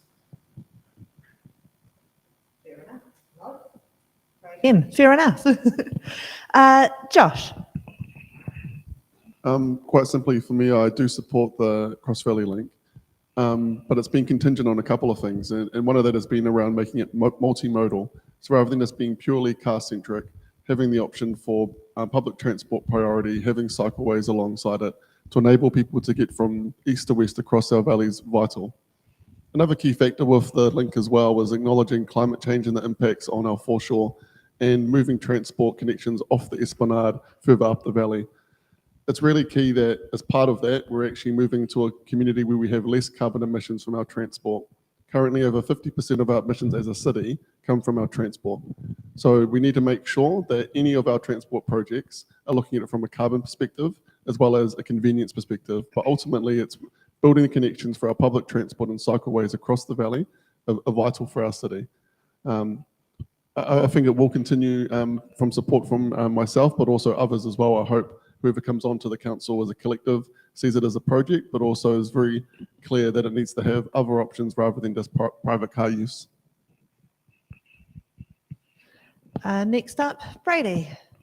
Well, it's always hard to follow Josh when he pretty much says everything that you kind of agree with. Yep, I completely support it being in there, but it does have to be said. I'm obviously just going to repeat a lot of what Josh said, but it has changed a lot in the last 3 years. When I first stood in 2019, I was in favour of it for then, and then it was a 4-lane highway to get cars across off the Esplanade to the Douse interchange. So for those that don't know, Cross Valley Link is a connection from basically Moeda, bottom of the Wainui Hill, across the river to the Douse interchange. It has a lot of benefits with resilience of getting traffic off the foreshore, and also means that we can really utilise the Esplanade for the beautiful spot it is. At the moment, it is literally a highway of trucks going to Gracefield. We have Seaview, we have Gracefield. Those big trucks need to get to the motorway. But yeah, in the last 3 years, the conversation has changed a lot now. We are looking a lot more multimodal, bus lane priority, active transport. There's no point just building another 4-lane highway so that you can get to the traffic jam quicker. It just doesn't work like that. So yeah, I'm still in favour of it. Yeah, just needs to, for me, to continue to support it, it does have to have the climate change stuff in there. We can't just be building another big 4-lane road. Next up, Rosanna. Yes, I have been doing a little bit of research, and I'm for this this road, and definitely multimodal. It will definitely free up the Esplanade, which would be fantastic. So that could be further developed for people of Petone and all across the region. So yeah, I'm for it. Nice and easy. Cool.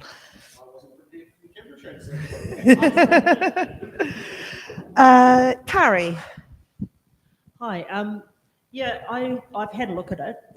There was 185 pages in one of the documents, and I Googled and I found the best picture I could. In fact, the second thing on the Google was another wonderful article by Nicholas Boyack, and it said it's the $100 million road to nowhere.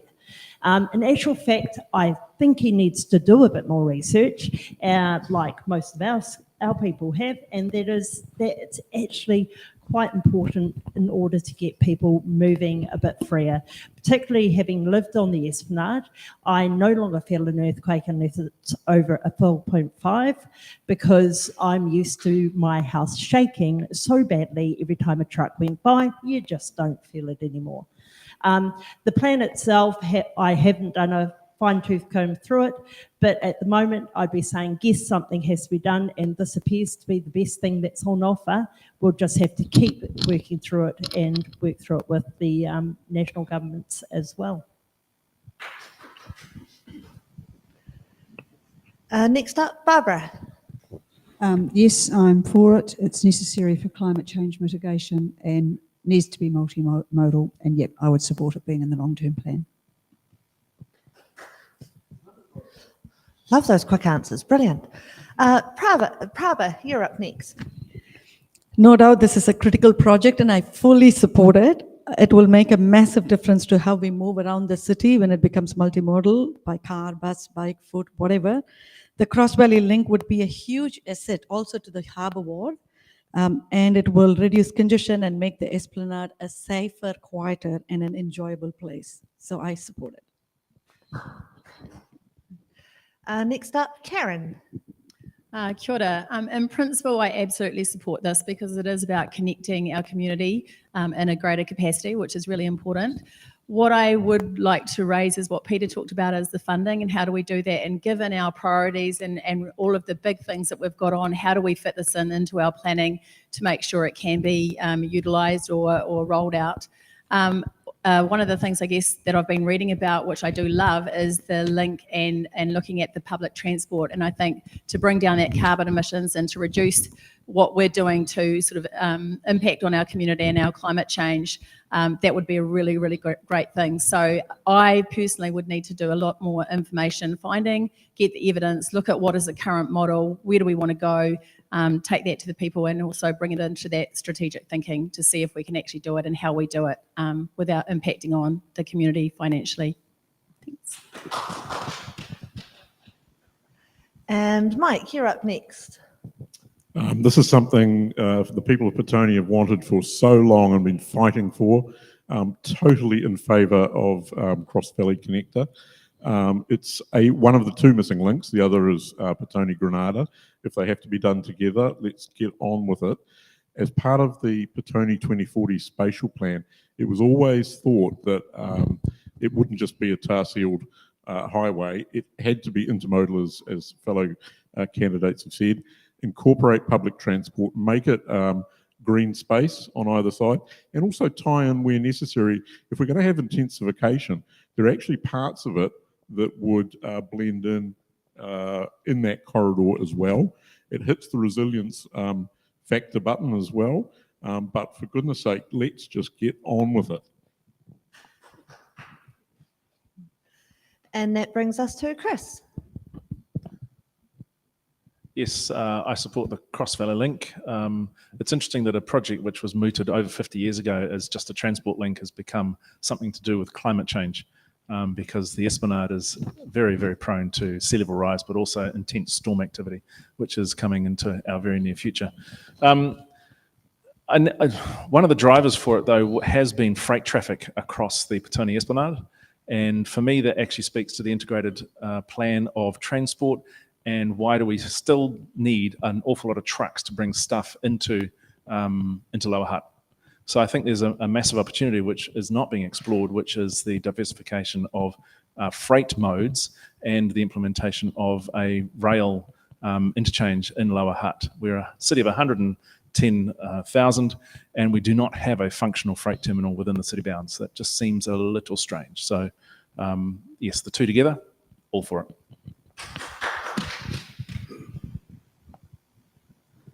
All right, so moving on to question number 3. Can each candidate please state your top priority for every Hutt City ward? So we don't need the why, we just need the what. It would help if I had told someone to go first. Barbara, take it away. You're saying every single ward? Yes. What the top priority in each one of those wards? Yes. That's a big ask.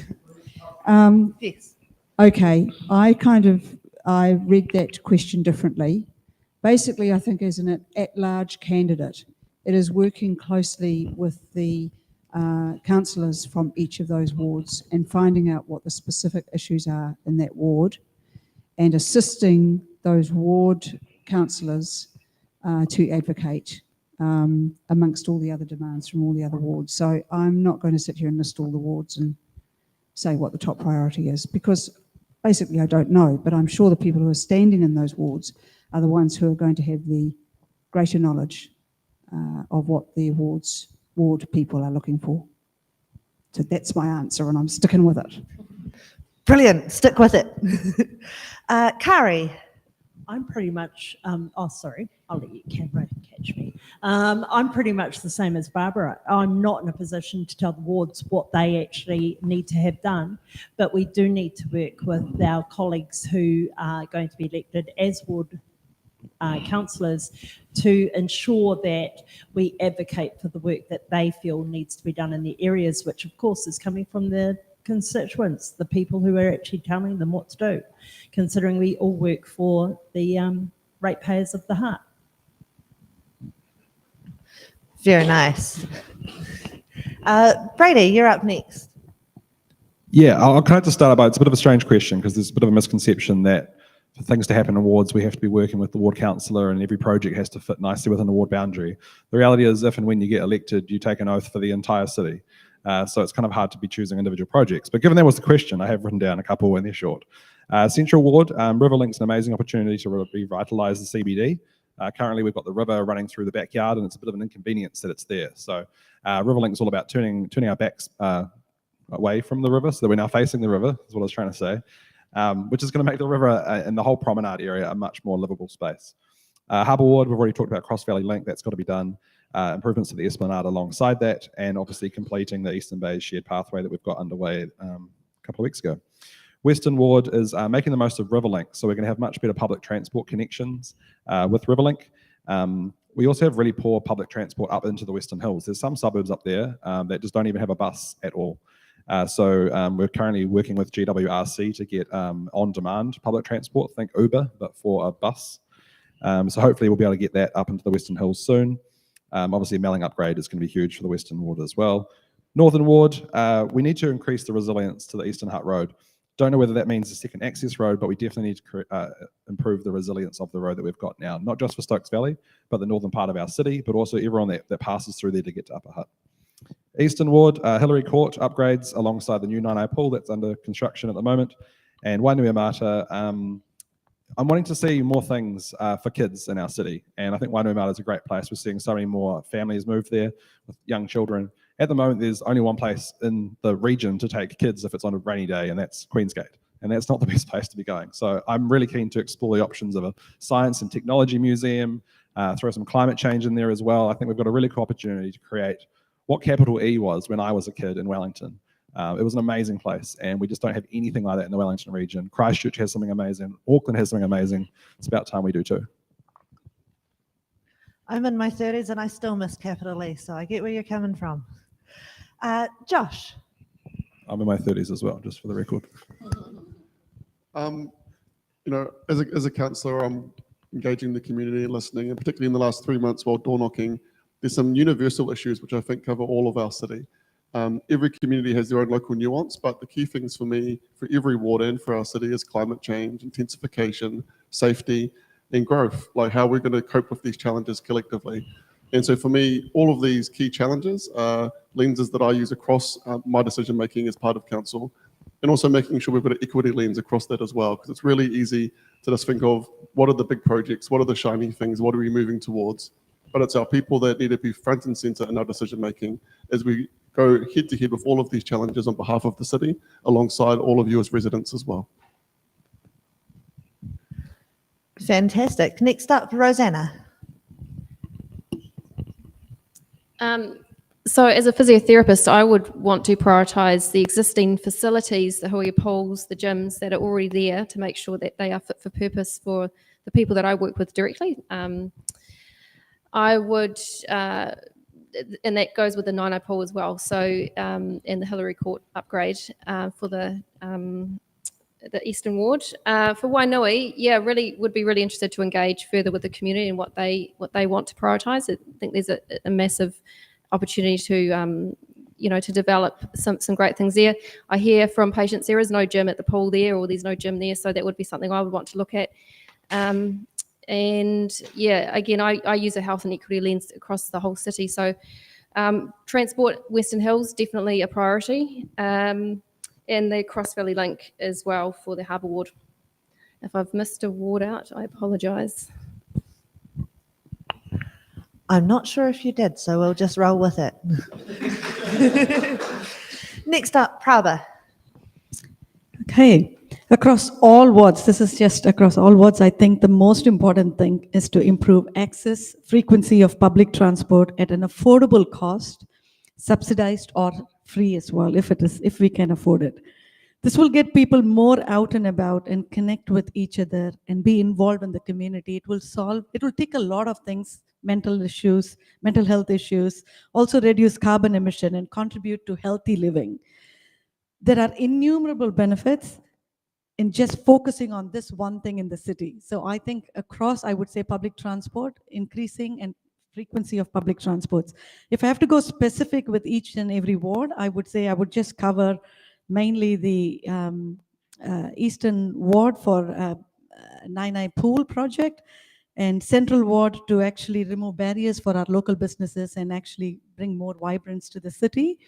And Northern Ward, support development of plans to improve access to Stokes Valley. And Western Ward, I've already covered public transport is a huge thing. And Wainui, again, support improved public transport frequency and subsidized free buses between Wainui and Central City, including weekends. I think that's really important at this point until we get something more concrete in the future. But immediate needs are something that we really need to be looking at. And Harbour Ward, obviously the Cross Valley Link project and all other projects that have been happening now. Thank you. All right, thank you. Next up, Mike. Thank you.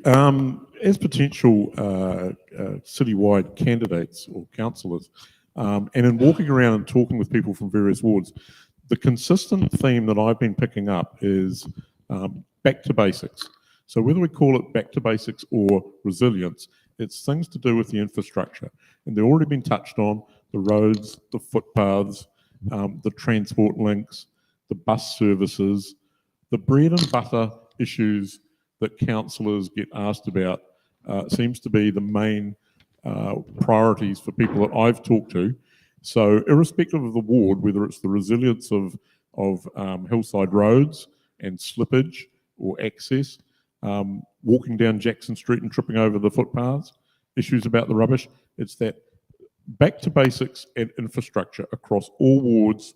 There'll be slight variances in each, but that would be the main priorities as I see it. All right, next up, Peter, take it away.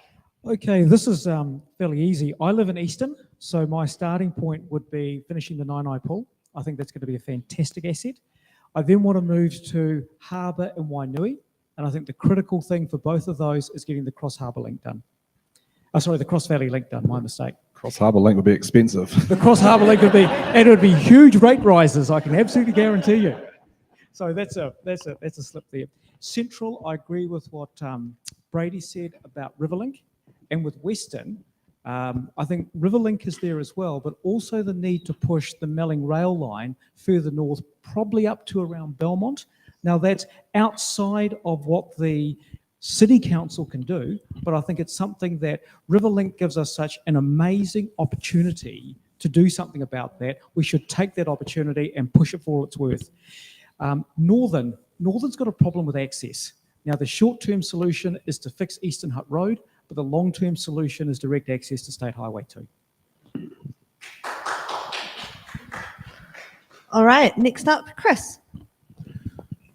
Well, first of all, tautoko te pika for the Melling Link extension. That is just a no-brainer in terms of reducing traffic kilometres travelled and induced traffic demand. Similarly, in a way, approaching the city as a whole, I'm interested in the things that we can do across the city that reduce costs to our residents.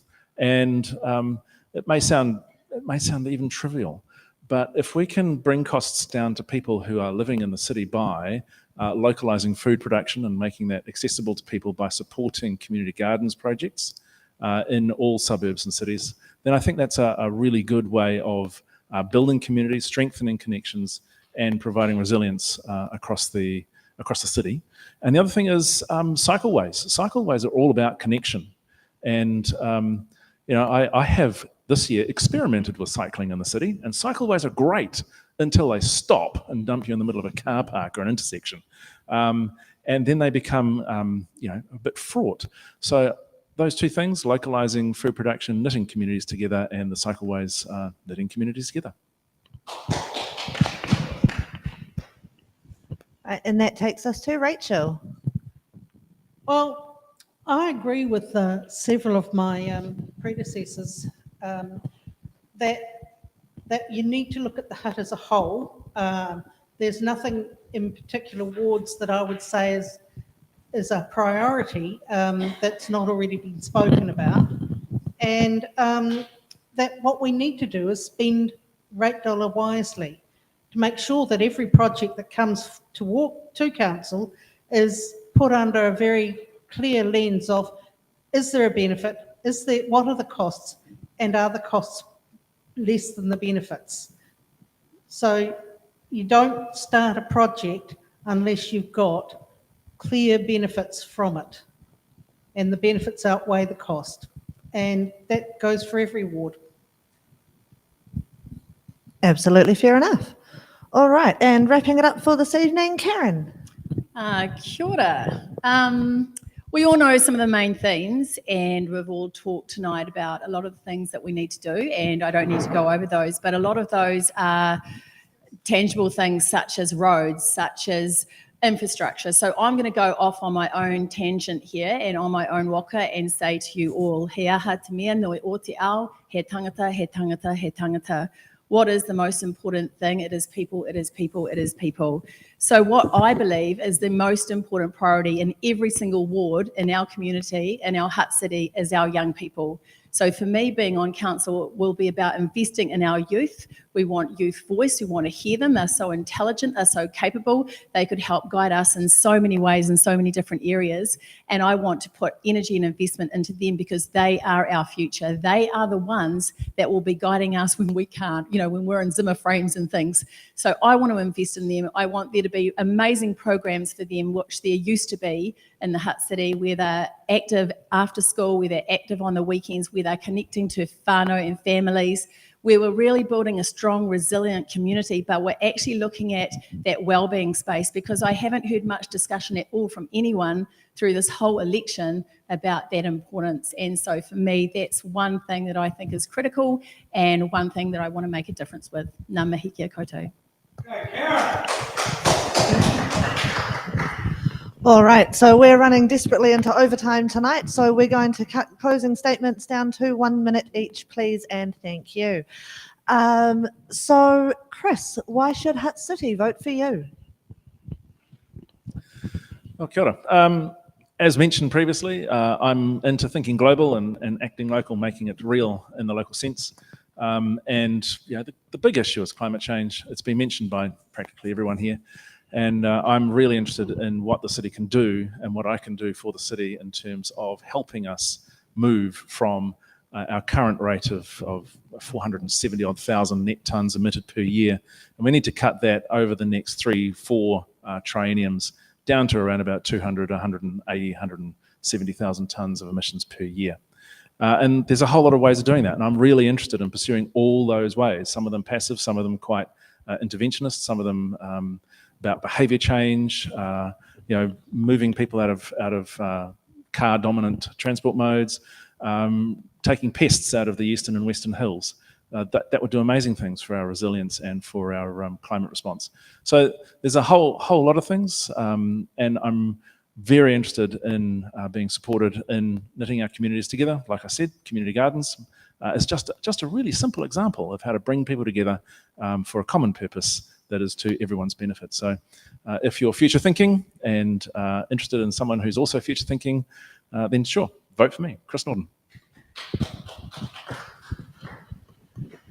All right. Carrie, why should Hutt City vote for you? I think so much has been said tonight. It's actually huge.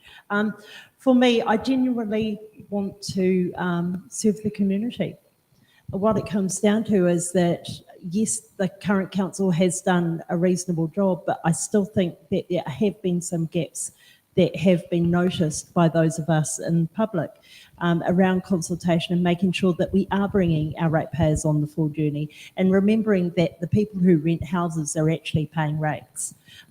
So that means making sure that everybody is included and they've got the full information, not just partial tidbits of stories that doesn't give them the ability to help make a decision.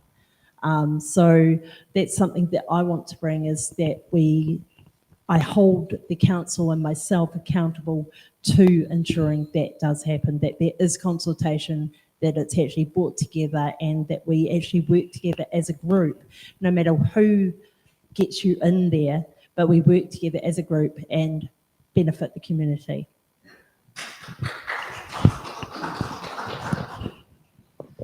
Brilliant. Rosanna, why do you deserve this seat? As a health professional with 20 years experience, I've heard lots of stories from my patients directly about how they struggle to access the existing facilities in the community. I would like to engage with other health professionals to ensure that as a council, we are integrating the health needs on a daily basis for the people. Wellbeing is really important to me. I think the council has many opportunities to engage and to promote health and wellness. And I come with the values of collaboration, transparency, and accountability. A vote for me would be a vote for someone who wants to advocate for the most vulnerable of our population, and I hope to receive your vote. Thank you.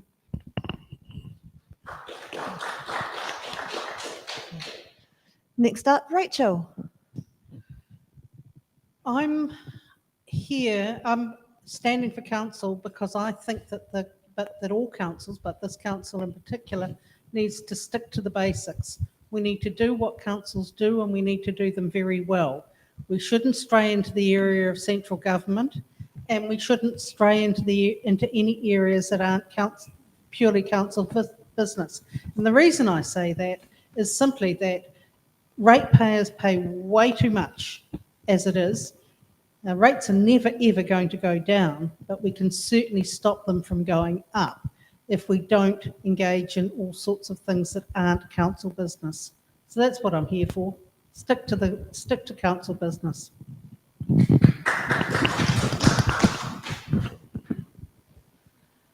Mike, why should Hutt City vote for you? What I can offer is the experience I've learned over my terms on the Petone Community Board. I'm a strong advocate. I'm a confident communicator. I listen and I discuss and debate, and they're the key skills at a council table. I'm independent. I work with people of all political persuasions, very comfortable doing so. I'm a collegial person. I want to get the best results for the city with the resources we've got available. What I can offer is that experience and the ability. I'm realistic. I'd be one of 12 councillors. I'm not going to make wild promises of doing this and doing that, but I can listen, I can be honest, I can communicate to the best of my ability with the residents, and at the end of the day, we're their servants. And I want to do that public service as best I can. And I would be very honoured to get your vote. Thank you.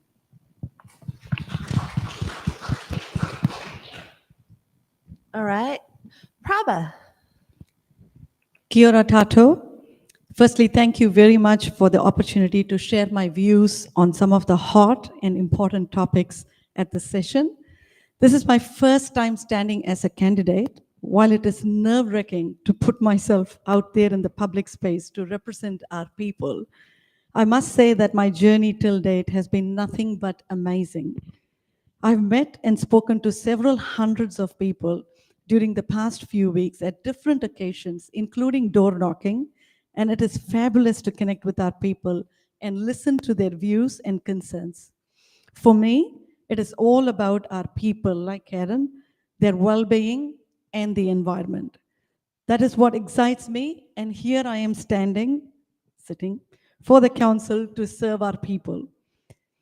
People in the United Hutt team are beautiful humans with the heart in the right place, not to mention the skills, expertise, knowledge, and diversity we bring to the table.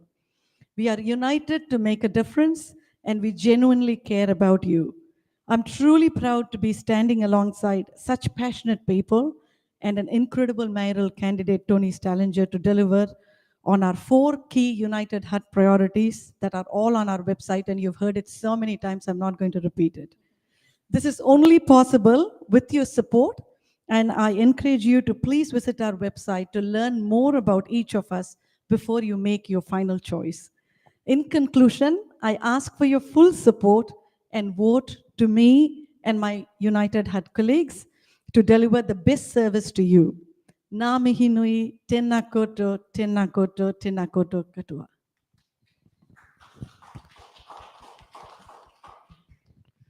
Sam's getting a bit excited behind the editor's desk there. Sorry about that. Josh. Kia ora koutou katoa. It's been a real privilege to be a councillor for the last 6 years and to work alongside my colleagues in our community. I ask that you consider me to be re-elected again into a citywide spot. We're going to have some diverse candidates coming through at this election. There's some guaranteed change in the citywide space.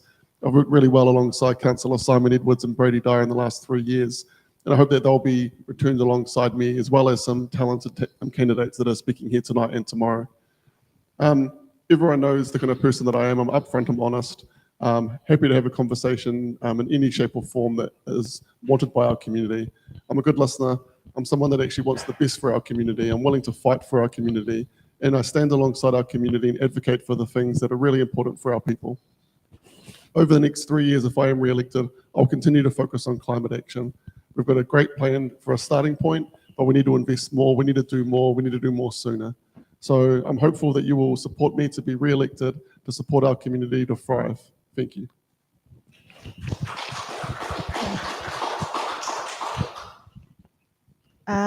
Brady, your turn. Oh, stitch up. I'm after Josh again. Look, even with the challenges that COVID's presented, I think we've achieved so much in the last 3 years. I helped council support a rollout of a modern curbside rubbish collection and recycling and green waste. And as I mentioned before, 9,000 tonnes have been diverted from the Silverstream landfill. And just on consultation, because it's been mentioned a few times tonight, we put out a proposal. We had the biggest consultation returns in the history of the city. We then changed our minds based on that consultation. We put out a new preferred option, and then we changed our minds again based on further consultation. So just have to put that on the record. When I first took office, we had a report that told us it was $230 million of deferred maintenance from previous councils. I pushed to focus on core council services. We've doubled our investment in the last 3 years based over the top of the previous 3 years. We've still got some huge, large infrastructure projects that need to get underway. I won't go through them all again. We've talked about them so much tonight. I know we've all got a funeral to get to. I'm really proud of what I helped achieve in the last 3 years, but there's still so much more to do. This election, you get 6 citywide votes, and I would really be honoured to represent you again as one of your 6 citywide votes. So please vote Brady.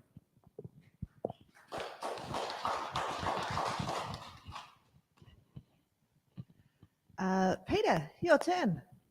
Thank you very much. I think it's really important, and what I've tried to model throughout this campaign, there's a difference between what people say and what people actually do, because actions tend to speak louder than words. Now, I'm a first-time candidate, so what I've tried to do is model the actions through the campaign that if I was successful and got your vote, that I'd carry into council.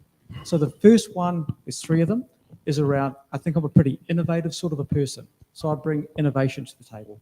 Secondly, I'm collegial and approachable. I'd bring that to the table. And finally, I really like integrating issues together. I like to think in terms of systems. So if those are things that you like, I'd be really, really humbled if you would tick me as one of your 6 votes. Thank you.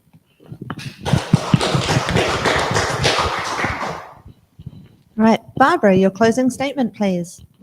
Kia ora, everyone. I think there are 2 qualities I have that would help contribute to a well-functioning council. The first is that I'm quite a pragmatic person. I always look for solutions, and I'm very prepared to listen to other people who bring their ideas to the table, because often that sharing of information brings together a really good result, because we all see things from a different perspective, and having that sharing is fantastic. And the other quality I think I bring is I've always been a person who, when someone has approached me, particularly when I was the principal of a school, with an idea, my inclination is always to say yes and then figure out how to make it work with the people involved.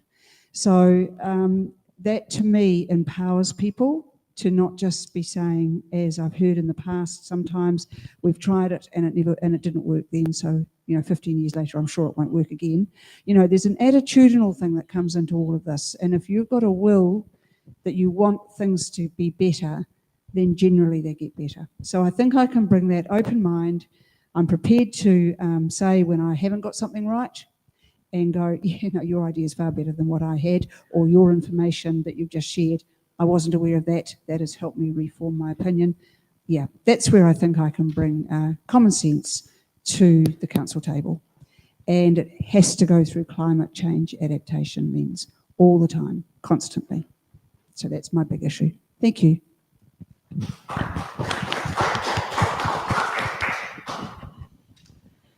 And Karen, your closing statement, please. Kia ora koutou. I would absolutely love to get your vote to get onto City Council. It would be, I guess, a new step of service for me, and something that I'm really willing to give to our city. I have no agenda. I'm completely independent. I guess my only agenda is to do the very best we can for our city and everyone in our city. I have the energy right now, and so now is a time, I think, for me to make this stand and to try and really make a difference.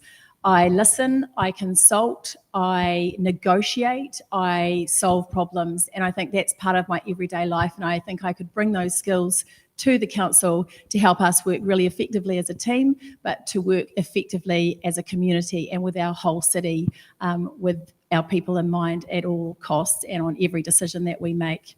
I guess so finally from me, I have loved being a part of this journey and meeting so many amazing people through the different things that we've been at and events. And so I thank all of you who are so passionate about voting and really want to make a difference with your vote and make it count. So ngā mihi kia koutou, hopefully vote Karen Morgan, Hutt City Council 2022. Thank you.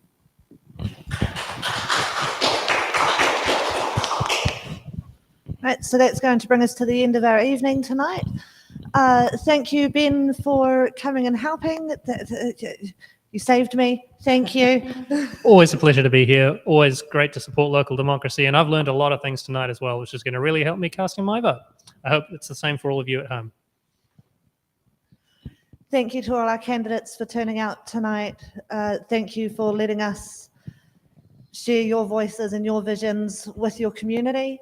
Thank you to our audience who is here tonight. You've been fantastic. Thank you for putting up with all our nonsense. To all of you watching at home, thank you. It really does mean a lot to us. Sam on the editing, Ray on cameras, thank you for everything that you're doing for us. We will see you back here 7 o'clock tomorrow night, same time, same place for part 2 of Hutt City Citywide. See you.